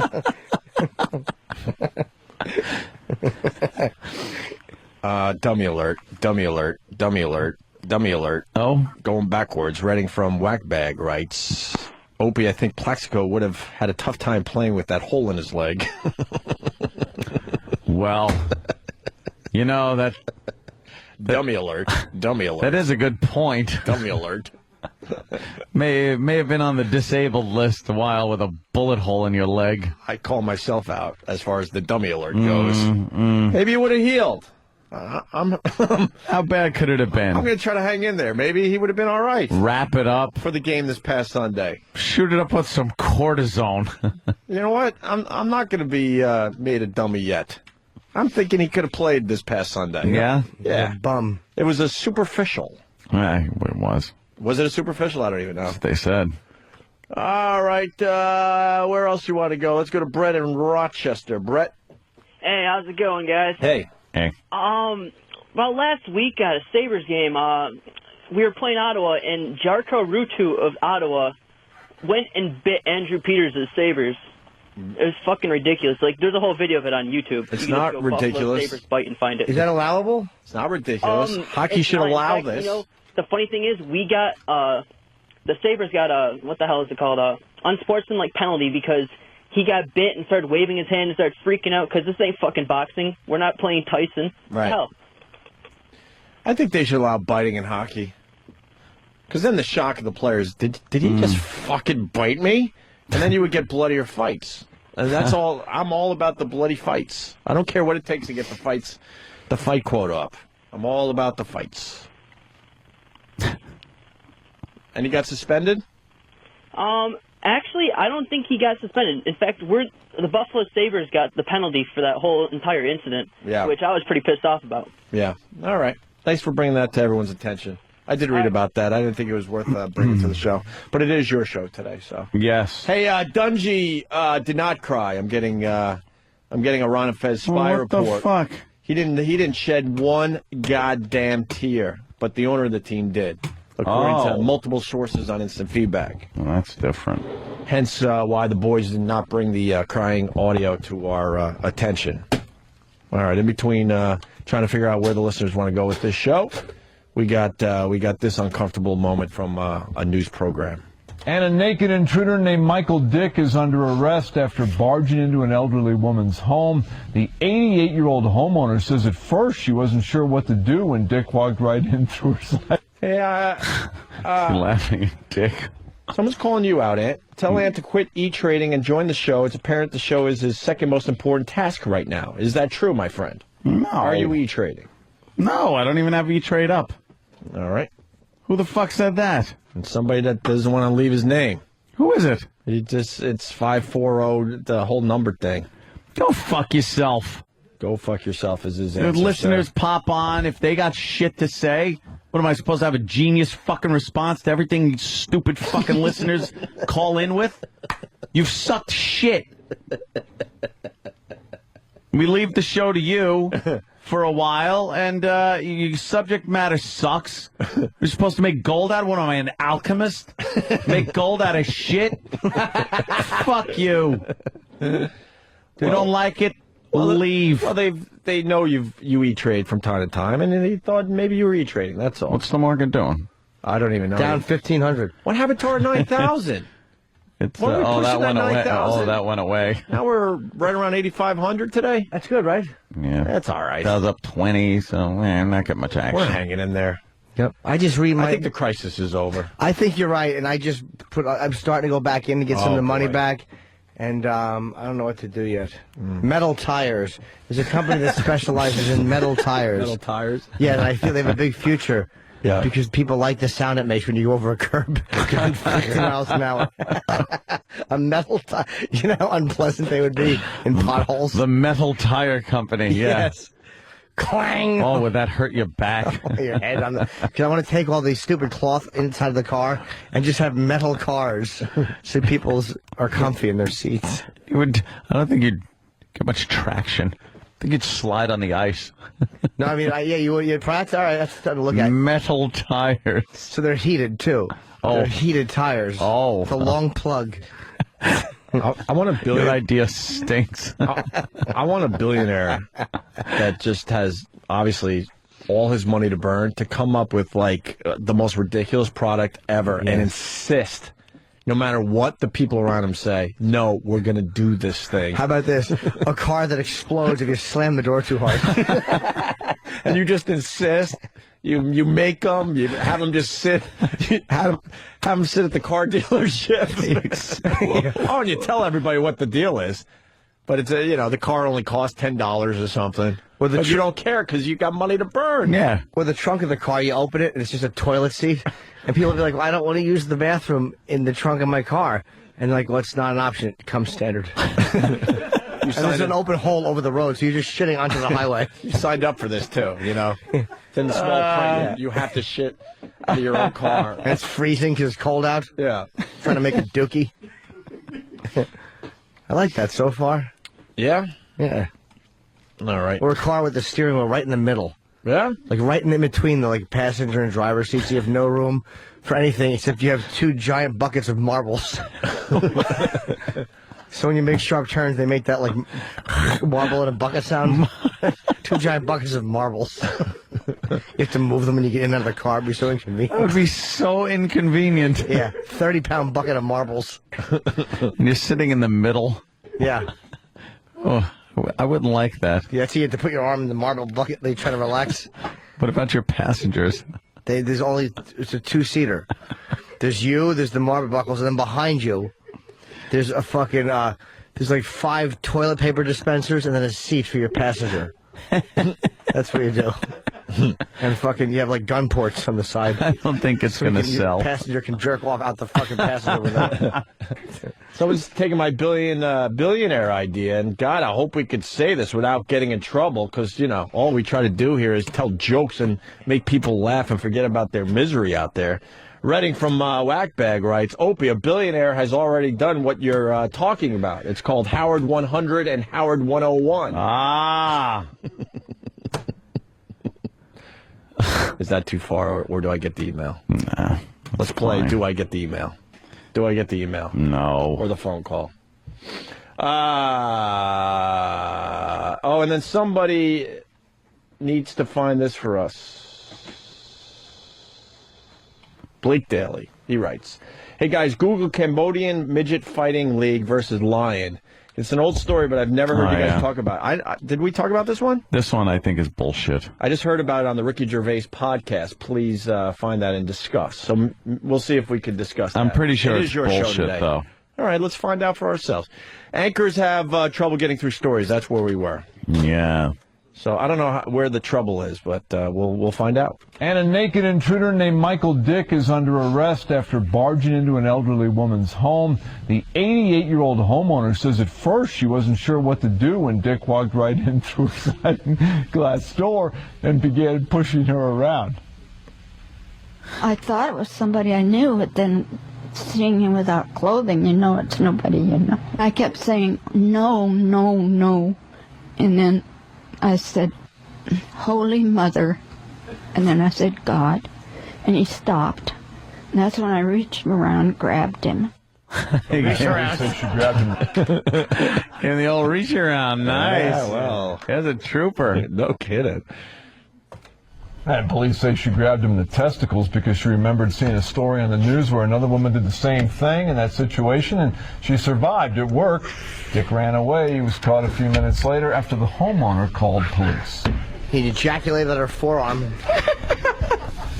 I'm glad you had to read that story. You guys didn't help me any out here, but I got through it. The CIA has found a way to firm up its relationship with warlords in Afghanistan. The Washington Post says agents are trading Viagra for key information about terrorists. In one case, they gave a few pills to a 60-year-old warlord with 4 younger wives. Now, a few days later, he gave agents detailed information about Taliban movements in exchange for more pills. The agents say the pills could put chieftains, quote, back in an authoritative position, unquote. I think they were trying to get us. You can read anything, can't you? No, but they were trying to get us on those last 2 stories, and we persevered. Happy New Year. We persevered. Happy New Year. She could The laughing not take newsman. I know. It's just crazy. Yes. It's like a Carol Burnett moment happening. Snopes, which of course dispels urban legends. Yeah, but they're a bunch of liars. No, I think they're pretty reputable. They're liars. Very reputable. Lions versus midgets equals false. Abu. Yep. I remember I read that a while back, and it came up false. I go to Snopes and people forward me crap. Get that forwarded stuff, and it's like, did you hear that this person said this? And then you go to Snopes, you pop their name, and it goes, no, it's bullshit. And then you send it back, How do you know CC'd stuff? with everyone that the forward was forwarded to. Right. So you make whoever sent the original thing look like an ass. How do you know Snopes is real? Yeah, for real. Because they kind of do That's tell their you livelihood? where they got the information from, and yeah, like where the myth came from in the first place. A lot of the myths are like kind of shoot-offs from old myths that used to spread by Xerox Right. around the office. And they go back and they'll actually find the source of it a lot of times. It could be 1800s or whatever. Yes. They do, actually. And I know. the founder, Ted Snopes, just felt that there was too many rumors circulating. He didn't like it. Of course, he wouldn't like that. No. But he dispels a lot of rumor, Ted Snopes. Yes, but he also confirms things that people might think are... Yeah, that too. Yeah. He's good at that, Ted. Yes. Jordan. Do you know what my favorite myth to dispel was? What's that, Ted? That the abominable snowman was a Seattle Seahawks fan. It was a pack of lies. How did you dispel that? I was near his lair, and I saw a Chargers hat. Well, that would dispel... Snopes!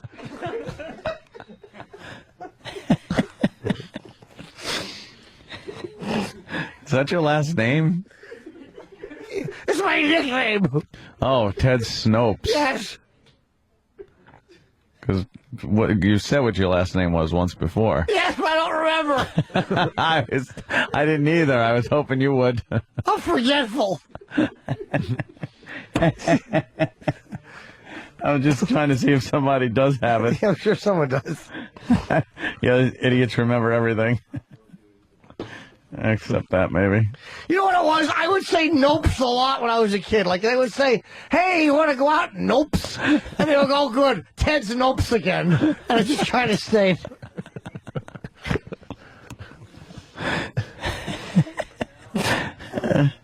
Ted is a douche. Ted is a goddamn fool.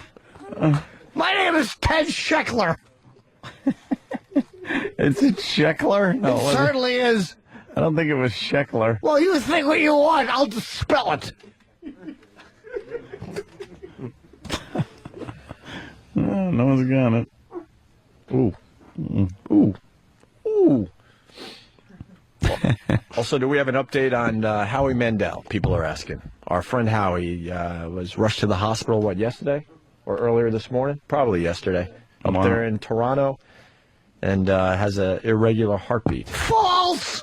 Oh, Ted Snopes. That's a falsehood. He went to 7-Eleven to buy a hat. Fucking germaphobe. Ted Snopes would know. Yes, he would. Well, he's like the Drudge of celeb rumors and mystique. Mystique. Yes.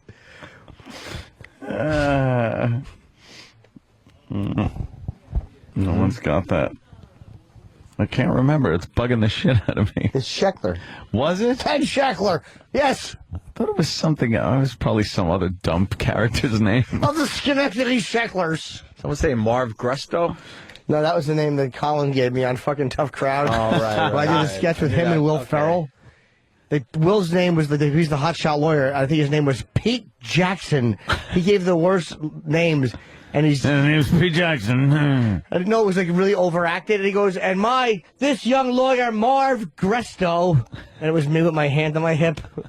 Fucking terrible. Yeah, it was supposed to be like really bad. I used names. to love those sketches. Oh, they were so great. Were they one-take Ed Wood things? Fantastic. Gotta get Colin back in here. Haven't had him on in a while. Yeah, where's like when he's on with Voss. Yeah. Those two idiots. All right, we're going to take a quick break. Sparring. And continue. Opie and Anthony. Let's go. Come on. I got a great story. As the listeners regroup. So you got to regroup when it's your show, you see? Not that easy. They suck. They kind of suck today. I'd like to develop this bit, but so far, not so good. So far, not so good. Giving the show to the listeners. Yes, Jimmy. Can I ask something I forgot to mention before? Because I got Kenny told me. No. You're right. Teasing, Jimmy. Of course, please mention. But I don't. I know I've been harping It's on a lottery story, Sunday show unlike for so many a others. while. where chance was But- followed now, quickly that by one's not faint, sold out. and grief But they gave way to an did release certain tickets on Friday, possibly Saturday, because there's casino comps. It was rude. What happened? Nothing happened. Oh. You keep going. Okay. Because the Borgata sold out Friday, Saturday, but they've released some casino comps. There might be 30 tickets released for Friday, possibly Saturday too. Yeah. This is what they do. This is why I hate casino comps, because they release them a couple days before the show. All right. So you get a nice seat. Yeah, they are. They're actually really good seats. I better get one of those. Well, yeah, you'll get where you I ain't want. paying to see you. No, don't blame me. Why would you? I'm kidding. No one did. In fact, I've sold 8 tickets tonight. The rest were casino comps. Listen, funny. 795 casino comps released today. And I'm going to Miami the week after next week. you. This coming Wednesday. I'm going to be in the Miami area. You're a jet setter. My Uncle Hyman Roth lives down there. Yes. Yes. You could hear him in the audience.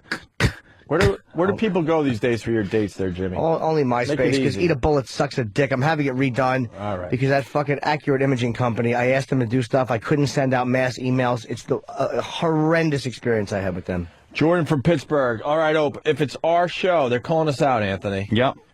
We kind of gave the show to the listeners today, but this guy, he's got a good point. Jordan from Pittsburgh, he's calling us out. He writes, if it's our show truly, I want someone to open hand slap E-Rock's man tits just so I can laugh. Now, if we don't do this, that means it's not really the listener's show It's today. their show. Anybody out there that is even... We were talking about you. I know. All right, well, get on mic. Would you allow somebody to open hand slap your man tits? I It guess is. so. It is their show today. I guess so, for the listeners, yes. All right. Who wants to do it? Jimmy, can you do it? No. I think a listener. Wow, I don't know. Well, it is the listener's show. Then you have a listener actually slap E-Rock's man tits. Yeah. Who would really want to slap your man tits? Who doesn't like you on staff? Would you imagine there, E-Rock? Let's be honest. How about today. Sam? Everybody. Who doesn't like Hey, you? Sam comes in right at the. I'm just walking in. Nah, he's got the camera. Sam, you kind of like E-Rock? Yeah, I pretend not to. You pretend not to, but you actually like him? okay. Yeah, I know there's some of that does go on. Who doesn't like you on staff, would you imagine, E-Rock? Whose foot have you stepped on? Probably, lately, probably Poe. Well, he's not here. He's not here. Yeah. Oh, fuck. Well, Danny would do it, but Danny's not here either. Right. Yeah, Danny would do it in a second. Now it's getting crazy, the listener show. I want Steve to blow Jimmy. Come on, we're going with this a little bit, but Jimmy volunteers. I know he'd do it good. E-Rock? Who doesn't like you? Travis? I'd imagine Travis doesn't like you. You want to do it, Travis? He's coming. Travis. What, we got like... I'll do it, but no offense, but you guys are fucking like not really the biggest, bulkiest guys. I disagree. That we can find. Sam and I are very good And looking. how do you open hand slap man tits, by the way? Wait, it's like a Does he- nature boy chop. I better do this. It's like a Ric Flair chop. Oh, you know how to do it? Yeah, I know how to do it. I better do this. But could E-Rock make it more humiliating and kind of squish them together? Yeah, I know that- that's a little different than how the WWE does it, but So you would squish his man tits together, and then where does the slap actually take place? Is it in the cleavage? Well, is it underneath his breast? He has to hold it from the bottom and push it together. I think if E-Rock like pushes way from the sides to give plenty like this, look, Yeah, he'll plenty have of room, huge tits. Give Sam a nice target, all right? And then you're hitting the cleavage? Yeah, you hit the cleavage, and then the goal would be to get like a red handprint. But then when he lets go, it's going to look like two halves, like one half of a hand and the other half, and it'll be separated by So that's a little fun. his chest meat. Yeah. We could Like write a Mad best on one Magazine and thing. friendly Yes, on like the a Mad Magazine fold-over rear page. All right, get up, E-Rock. It is their show today, and this is what they want. Assholes. Yep. John from Utah, stop with listener content. We admit we're not as funny. Ah, finally. Well, this is good right here. You got E-Rock? Let's get a little focus. Fucking E-Rock's got little 12-year-old boobs. those big nipples. They're little bugs. Oh, my Judy God, Bloom E-Rock, book yeah. tits. You got little training bra boobs. He has budding breasts. What? Why would that be on? Try it again. Iraq's tits would look like the cover of the Blind Faith album. That's a reference. Nice. All right. You gotta. Is he doing it right? No, you gotta. No, I think he's got to go all the way from the side. He can't squish his boobs together. But they're very man-booby. How about you just slap without squishing them together? Because can you? Because you can hurt them more that way. No offense, Eric. No, I think. All right, Sam, you know what you're doing? Squish him a little bit. Oh, you think you should? Hold on, yeah, I think you should squish them. Maybe squish them together. Let's see.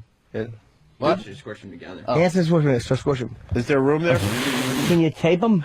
Oh my God, those are boobs, dude. That's hysterical. You got like real boobs. Yeah. Wait, it is audience participation here. They would rather hear Sam do the motorboat.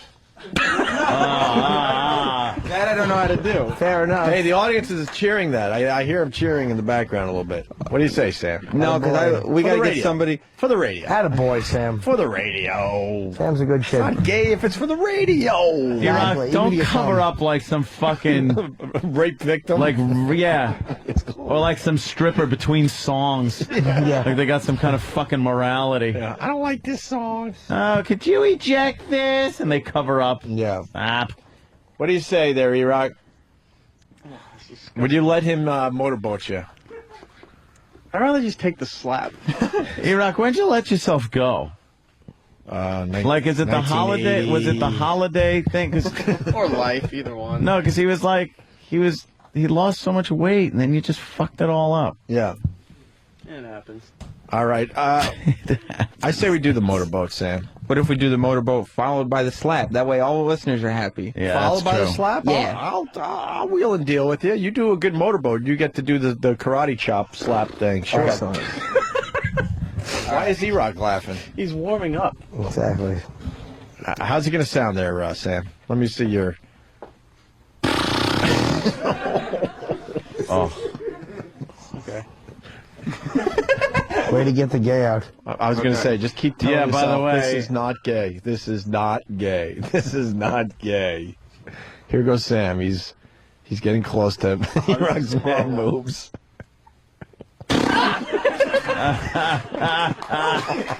E-Rock didn't like that. What's wrong, It E-Rock? scared him. He was frightened. The vibrations? He's frightened. What happened? Did it vibrate a little too much? It was gross. And wet. Really? It was wet. it's another- Oh, come on. Fuck, Sam. I spit a Another little. man. Exactly. Jesus. Just give E-Rock a stage where that bullhead can rage. Come on, champ. He looks like Lamont when they woke him up. He'll do something, man. Here's the slap. It was the deal we made. E-Rock, you're prepared for this, right? No, but go Across ahead. his man boobs. Here goes Sam.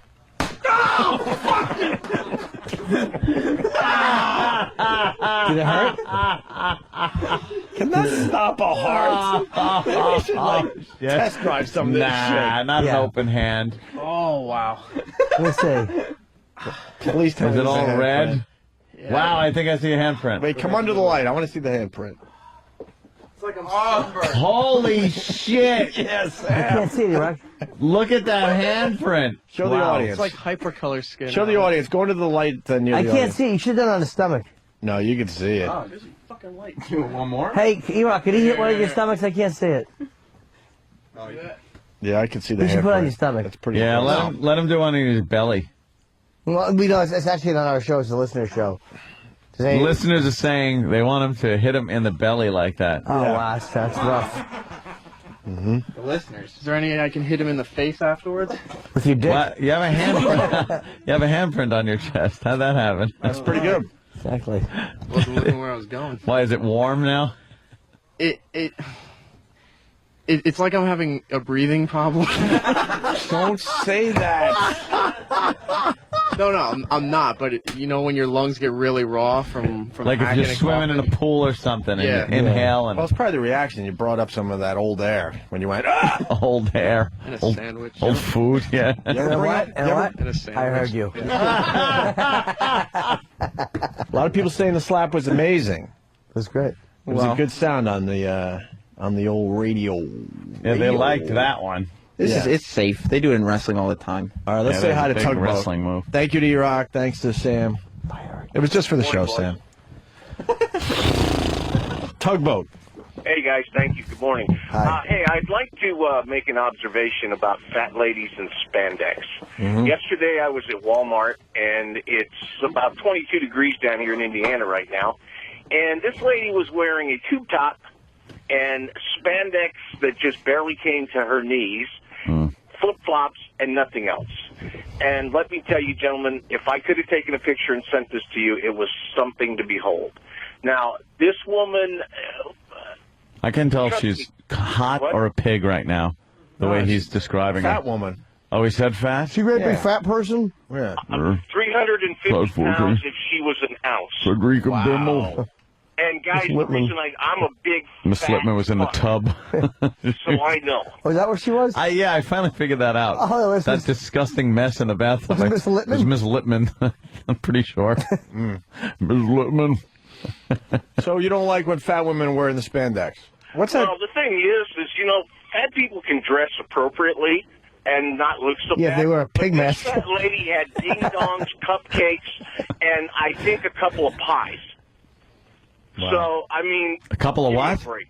A couple of Yeah, we heard. Want to steal Jimmy's bits? That's okay. It's fun to do. A couple of pies and she's wearing them as I hope earmuffs. she sits next to one of you Okay, guys. squeeze that one in. in class one of these days. All right, we get you. Thank you, Tugboat. By Tugboat. Tugboat. That's a big. That's a big look for the fat broad. It's easy. Is the long sweater thing, the spandex. Then the sweater's got to come down mid thigh to cover the world of hurt.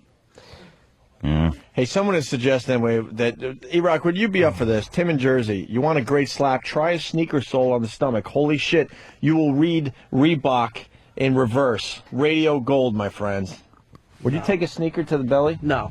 Would Tank You Hankerus? got the perfect silly putty belly though for this. Silly no, that's putty. even worse. How you feeling, Tank? Silly duddy. It's all tingly. Can we do human silly putty with the E-Rock right now?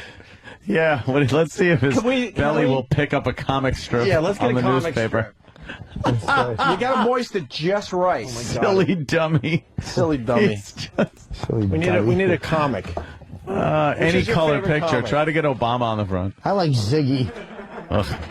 with his fucking cock nose that Is hangs there, over the fence. is there a comic in that I paper? have no Funny idea. papers. I have no idea.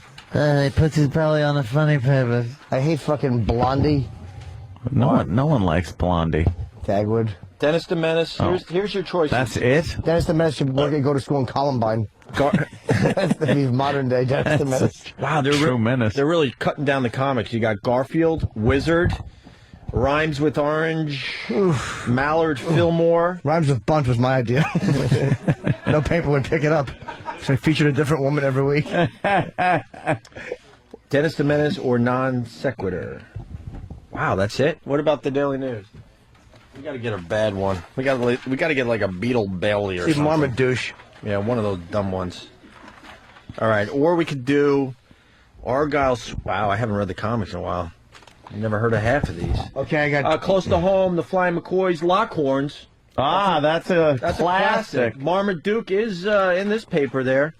Rose is Rose, Gasoline Alley, Get Fuzzy, Dilbert, Curtis. Right, does it Zitz. matter? Dilbert. I know. Just wet it a little bit, No, this has a lot of dark ink. Let's go with the Lockhorn. and then shove his belly on it. We'll do a double and Marmaduke. All right, you got to get the belly just Right, right. the Mama Luke with Marmaduke. A Mama Luke. Let's get Sam to supervise this. They're calling it Silly Gutty. Did we use that line? Silly No, that's Gutty. All funny. right, Silly that Gutty's works. good? What's in that spray bottle up there? Where? Up there. That clear one there. Sam, you got to make this work. We're Is it using Raid? Febreze. What is it? We're using Febreze? No, that won't work. we're using Fatso as a human Silly Gutty. as human silly putty. Okay. I love that. That is a good one. Now we got to wet down his belly with something. Yeah. A little water. Yeah. Get that Evenly hose. distribute. Not It's gotta soaking just wet. be, right. Just got to be damp. A little damp. You know? Yeah. Don't Like- hose them down like when they march them through the Midtown Tunnel. Like, You should take the shirt Yeah. off. You got to take the shirt off. I'm all right. I agree though, because you're just going to interfere with the paper. yeah, Right? it's going to rub off. I'm not trying to make fun of you. Just wet enough like you're sweating, like you walked up a step. Why? It's just mean. The shirt should That be would off. imply these are real Huh? fat Shirt shit. should be off. Shirt's fine. Just do It it. would imply that, wouldn't it? We got to take the shirt off. Yeah. Sam Yeah. says. Take your goddamn shirt off. What part of the belly are we using? Oh, the handprint's looking good. Let's see. Wow, it's so swollen. Oh, my wow. It It's looks like raised. it looks like It's African raised. It looks branding art. I was going to say, it looks like a black man's tattoo. Where it's all branding, right? Wow, It Sam, looks like you a got branding. a perfect hit on him. Do you got a picture of that? Get under a light. That hit him perfectly. Well, I'm surprised you didn't help me like The Exorcist. Turn a little sideways so you can see the raised. Oh, my God. Hold on a minute. Yeah, it's burning. Wow, that's a good one. Holy Toledo, are you a chubster? Oh, my. All Come right. here, Rock, is it? That's pretty cool. Hold on, E-Rock. My. No, it's not. All right, Sam, is his belly moist? Let me check here. Not anymore. See this picture. All right, let's see. Wow, you can't see it right now. Oh no, it needs to be more moist. All right, you got to supervise here. We want to make sure we could turn him into a human silly putty today. Look at that handprint. It's raised. Silly gutty, remember? Silly gutty. Sorry, right. Absolutely. Is it moist enough? Yeah, Because he's got a big gut. Right. Okay. I don't. fucking works. Hey, get on the. Hold on. Get on the light again. My system was full, and I got. Oh. Turn this way. There's only one way to really get the ink to stick to the belly, too. Oh my God. You got to rub. You gotta put it on. That's what it was with the silly putty. At least it worked with silly putty. You take that and then you rub to the back of the comic. Mm-hmm. Get a little more moistness on the belly. Silly gutty. Yeah. A little moistness. There you go. Mm-hmm. And then, Sam, just make sure you rub. Get a good one. Okay. So first you just apply it. Apply, rub, make sure it's all covered is what the And Sam, it's gonna be a tough important thing job is. for you, but you got to rub it in there. Right. I know you don't want to do this, but it is for the radio.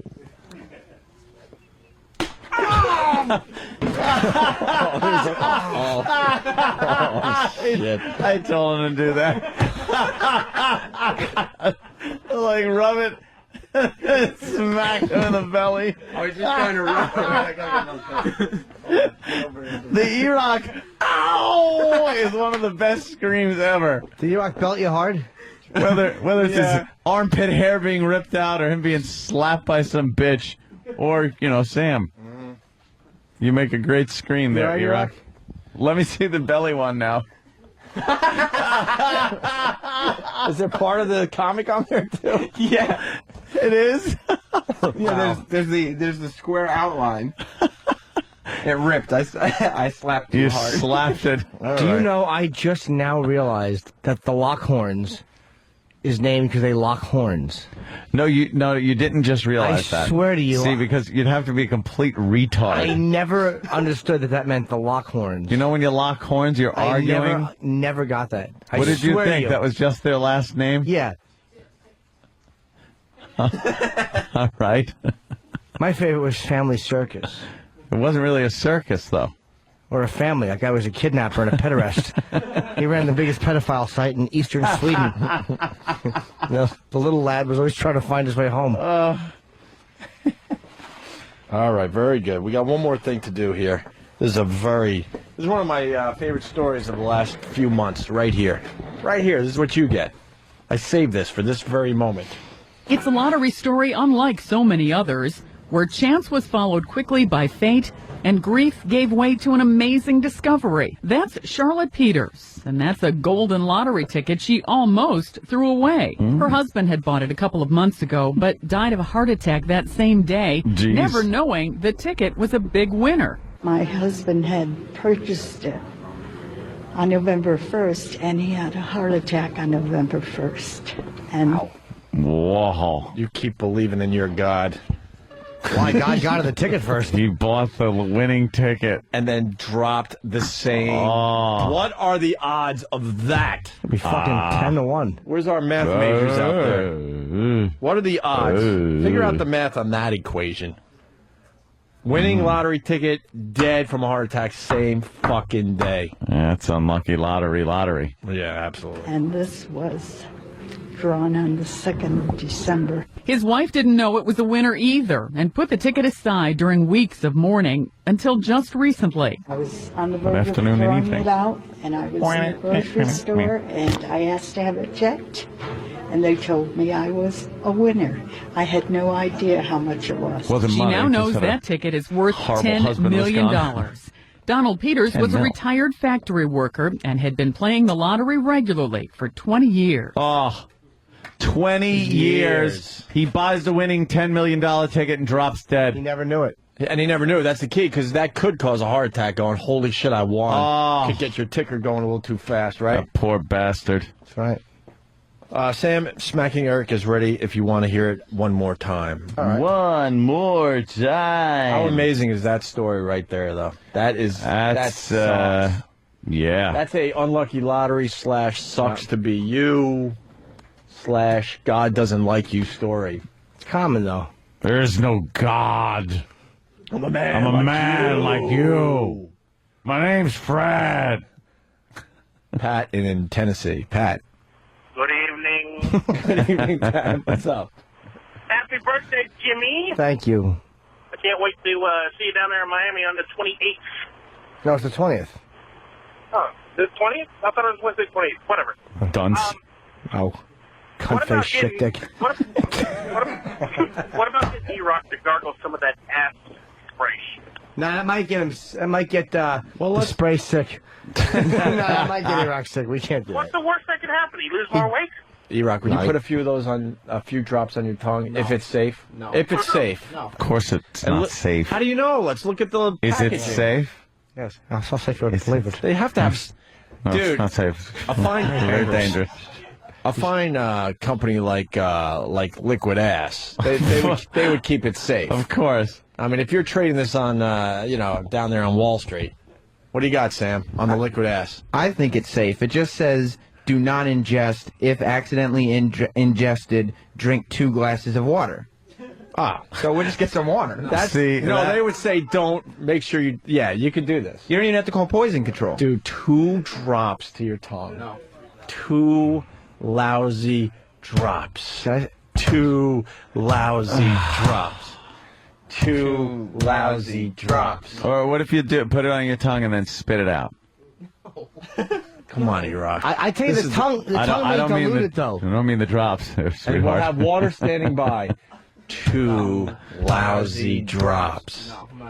2 We finally found something you won't do for the show. No, I won't do that. What if he just licks the part that it comes out of? Ugh. So just the residue is there. Sounds hot.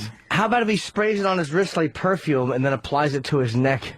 I don't want to fucking smell any more of this I shit. understand. I don't either, but, we got to give the people something up there. I'm thinking 2 lousy drops. Nope. E-Rock. Not to the mouth. What? Not putting that stuff in my Just mouth. like no. you stick your tongue out, Sam, drop, that's it. And then we watch you lose your fucking mind. That'd be great to just put it on your dick and go to a hooker. It would be better, yeah. Tell her to give you a head and have her just smell you. Dude, he's thinking about it, though. I've known E-Rock long enough to know that he's at least thinking it over in his head. Why not 1 lousy drop? How about 1 lousy drop? We'll start there. Because I'm worried about ingesting it. That's the problem. Well, We have don't. water standing by. Look at the label. Sam, read the label again, please. Okay, it just says, do not ingest.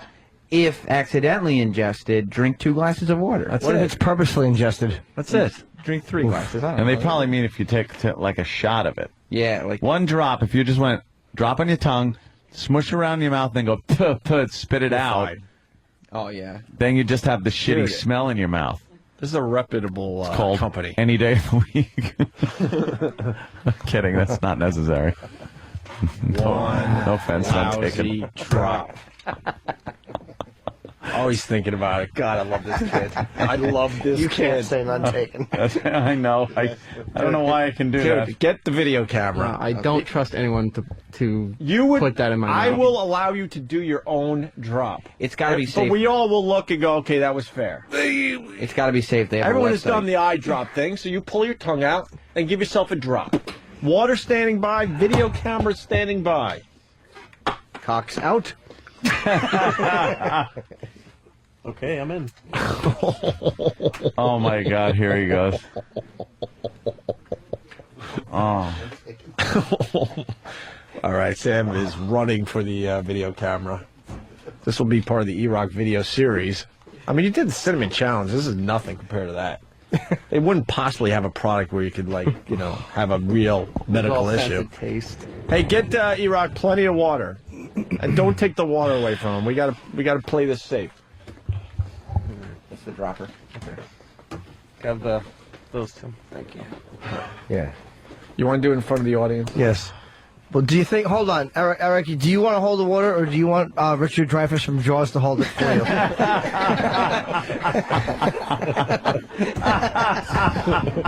Hey, Hooper, hold his water.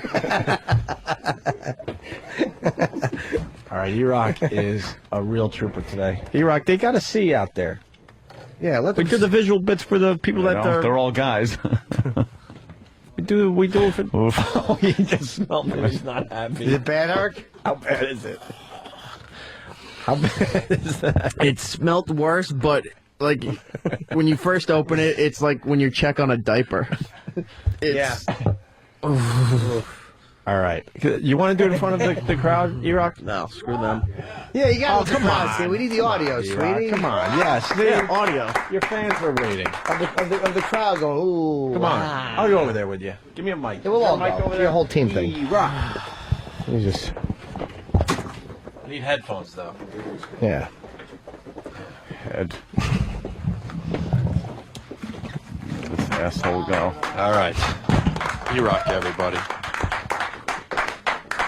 One lousy drop. E-Rock's got the liquid ass. Liquid ass Sit on the smells stage. so fucking bad. All right. Hold on. I don't understand. Wait. Let some of the audience smell the liquid ass that haven't smelled it yet, just so they understand what the fuck is about to happen here. Who wants to smell this? No one. No, they don't have a choice. They won't put it. Don't put it on anybody. I'm not. Oh, there's a lady here. He won't spray it on Put it you. on, you just smell it. Yeah, this stuff is really, really rancid. All right, E-Rock. Can you just get my way, Butch? I'm not. You're not. No. It's okay. Not yet. It's when Sweetie Pie fucking mopes back in. I have no idea where the camera is. All right, E-Rock. What are we working on? A nice drop to the tongue. Oh, it's bubbling. E-Rock. It's got to be a good one, too. All right, pull your tongue out. Like, hold your tongue. No, hold it. Exactly. Hold it. Come on, hold the tongue out. All right. Jimmy, is he doing it? Tell me when I'm over my tongue. Well, you can't figure that out. One lousy drop to the tongue, E-Rock. It has entered.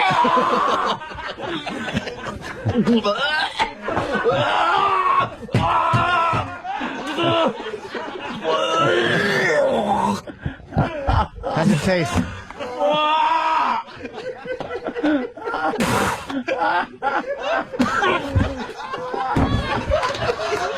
He's not happy. He's not happy. Where'd he go? His face is beet red. Holy shit. You didn't swallow it, did you? He just all over the place. Oh, I hate this. Holy shit. Oh my God. He's redder than the Cinnamon Challenge. For the people that linger longer with That us. was one drop. He's puking all over. Oh, God damn, E-Rock.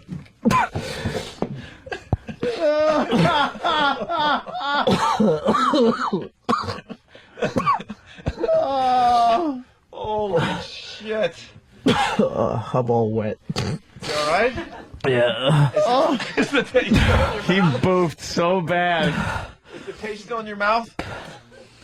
Dude, what was it that really got you to puke like that and freak out? The taste or the smell in your nose? Is it unpleasant? Yes. I pulled my tongue in too fast, and it hit, I guess, the rest of the saliva that's in my mouth. And then I smelt it, and I lost it. Oh,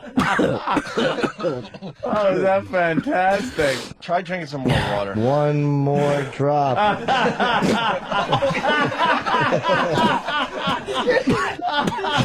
Swallow water. For the audience, it's like watching Shamu.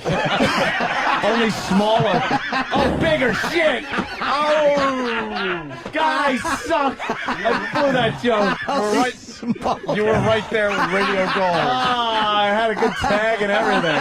Holy smoke. I fucked it up. Of course he's smaller. I suck. It's like watching Shamu, only it's a person, not a whale. Boo. Oh, did I suck? Let's hear it for E-Rock. Holy God damn, E-Rock. God damn. Had a 50-50 shot of getting that right. Oh, my God. I fucked it up, only smaller. Nice, E-Rock. Good joke. My tag was fucking right into the wall. They suck. Shit. Oh. That made me happy. Holy shit. Oh. Holy Let me drink this water. It's like the ocean, only smaller. What a complete dick bag. It was after that came out, it's unsalvageable because there's no way the guy meant bigger. I know. We know. I know. Everyone knew what I meant. Oh, that's fucking dummy hilarious. I am. E-Rock, how's it? Perhaps more. Perhaps smaller than the whale.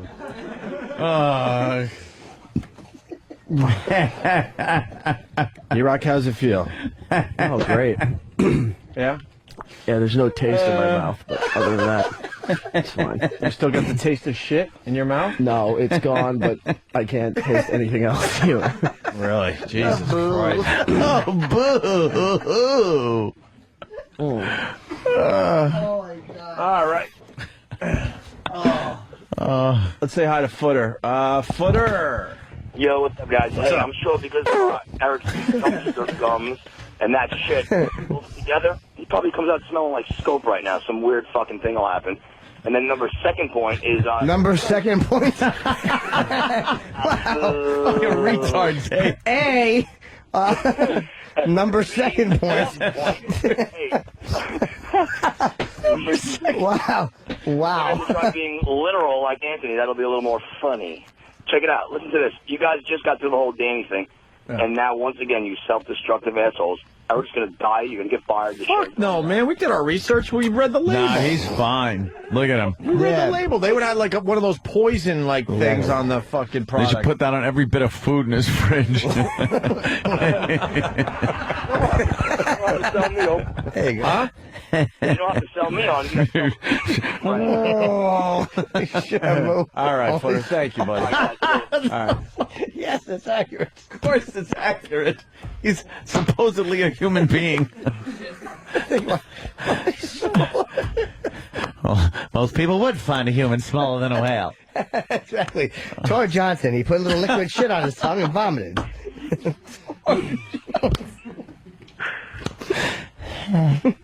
God damn.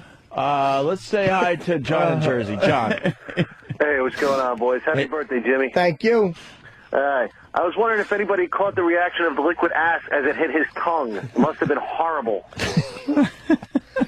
That's just mean-spirited. Poor drop of liquid ass having to go into that open fucking canyon of E-Rock mouth. Ugh. Does your mouth still stink? I don't know. Check. You know what? Someone should check, though. Yeah, someone should Sam check. should check Yeah, I think because... Sam is perfect for the job. Samikins? Oh, new viral video. One guy, one drop. Barrett from Pittsburgh. Yes. That's going to make a good video, man. That's a good one right there. Sam, You got to smell Iraq's breath. Now, don't give him a big whiff, E-Rock, because it might still have that stuff on it. That was one fucking drop, by the way. It was One just drop. one lousy drop. We're doing something tomorrow with David and that stuff. Yeah. Not yet, E-Rock. And we're Again? Oh, Jesus. Well, no, we're gonna do the big one where he goes and gets shoes. That's gonna be the really good one. Oh, no, Yeah. what? You put it on his feet? His old sneakers. And then you go to a shoe store. And on his, that's funny. Okay. That's and on a his good one. socks and stuff. Yeah. Oh, fuck. We're gonna douse him good, and then that's nasty. I'll buy him new sneakers. I don't give a shit. Okay. Well, when does that happen? Friday, maybe? The shoe thing? Yeah. Maybe. Yeah, we'll try for Friday. Oh no, we need you, and you might be somewhere. Maybe Monday. Speculate. Oh, that's funny. All right, smell E-Rock's breath. We gotta get out of here. Okay. Wow. Oh my God! What happened? I've never seen Sam react like that. I don't think you got it right. I agree, E-Rock. Yeah, Give me yeah, a good yeah. whiff. Yeah, get it.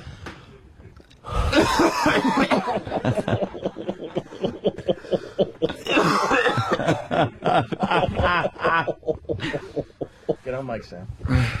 Sam, you all right? What does it smell like? Besides the obvious. Well, it smells like a mixture of David and E-Rock's breath. Like stale chicken salad sandwiches and shit spray. It's bad? Oh. Yeah, it's bad. As opposed to good? Just stale and liquidy. And, Yeah, and then and assy. Yeah. Did you get a good breathe on there? You did a good one, right? Okay. The gag reflex is still kicking in. Want to get one more? Because you have to realize he slapped E-Rock twice, Oh, yeah, and this E-Rock is- did the tongue It's only thing. fair, Sam. So I think it's got to come in third. 3 seconds. Yeah, I think it's That's fair. fair. I think so. That makes sense. We're going, E-Rock.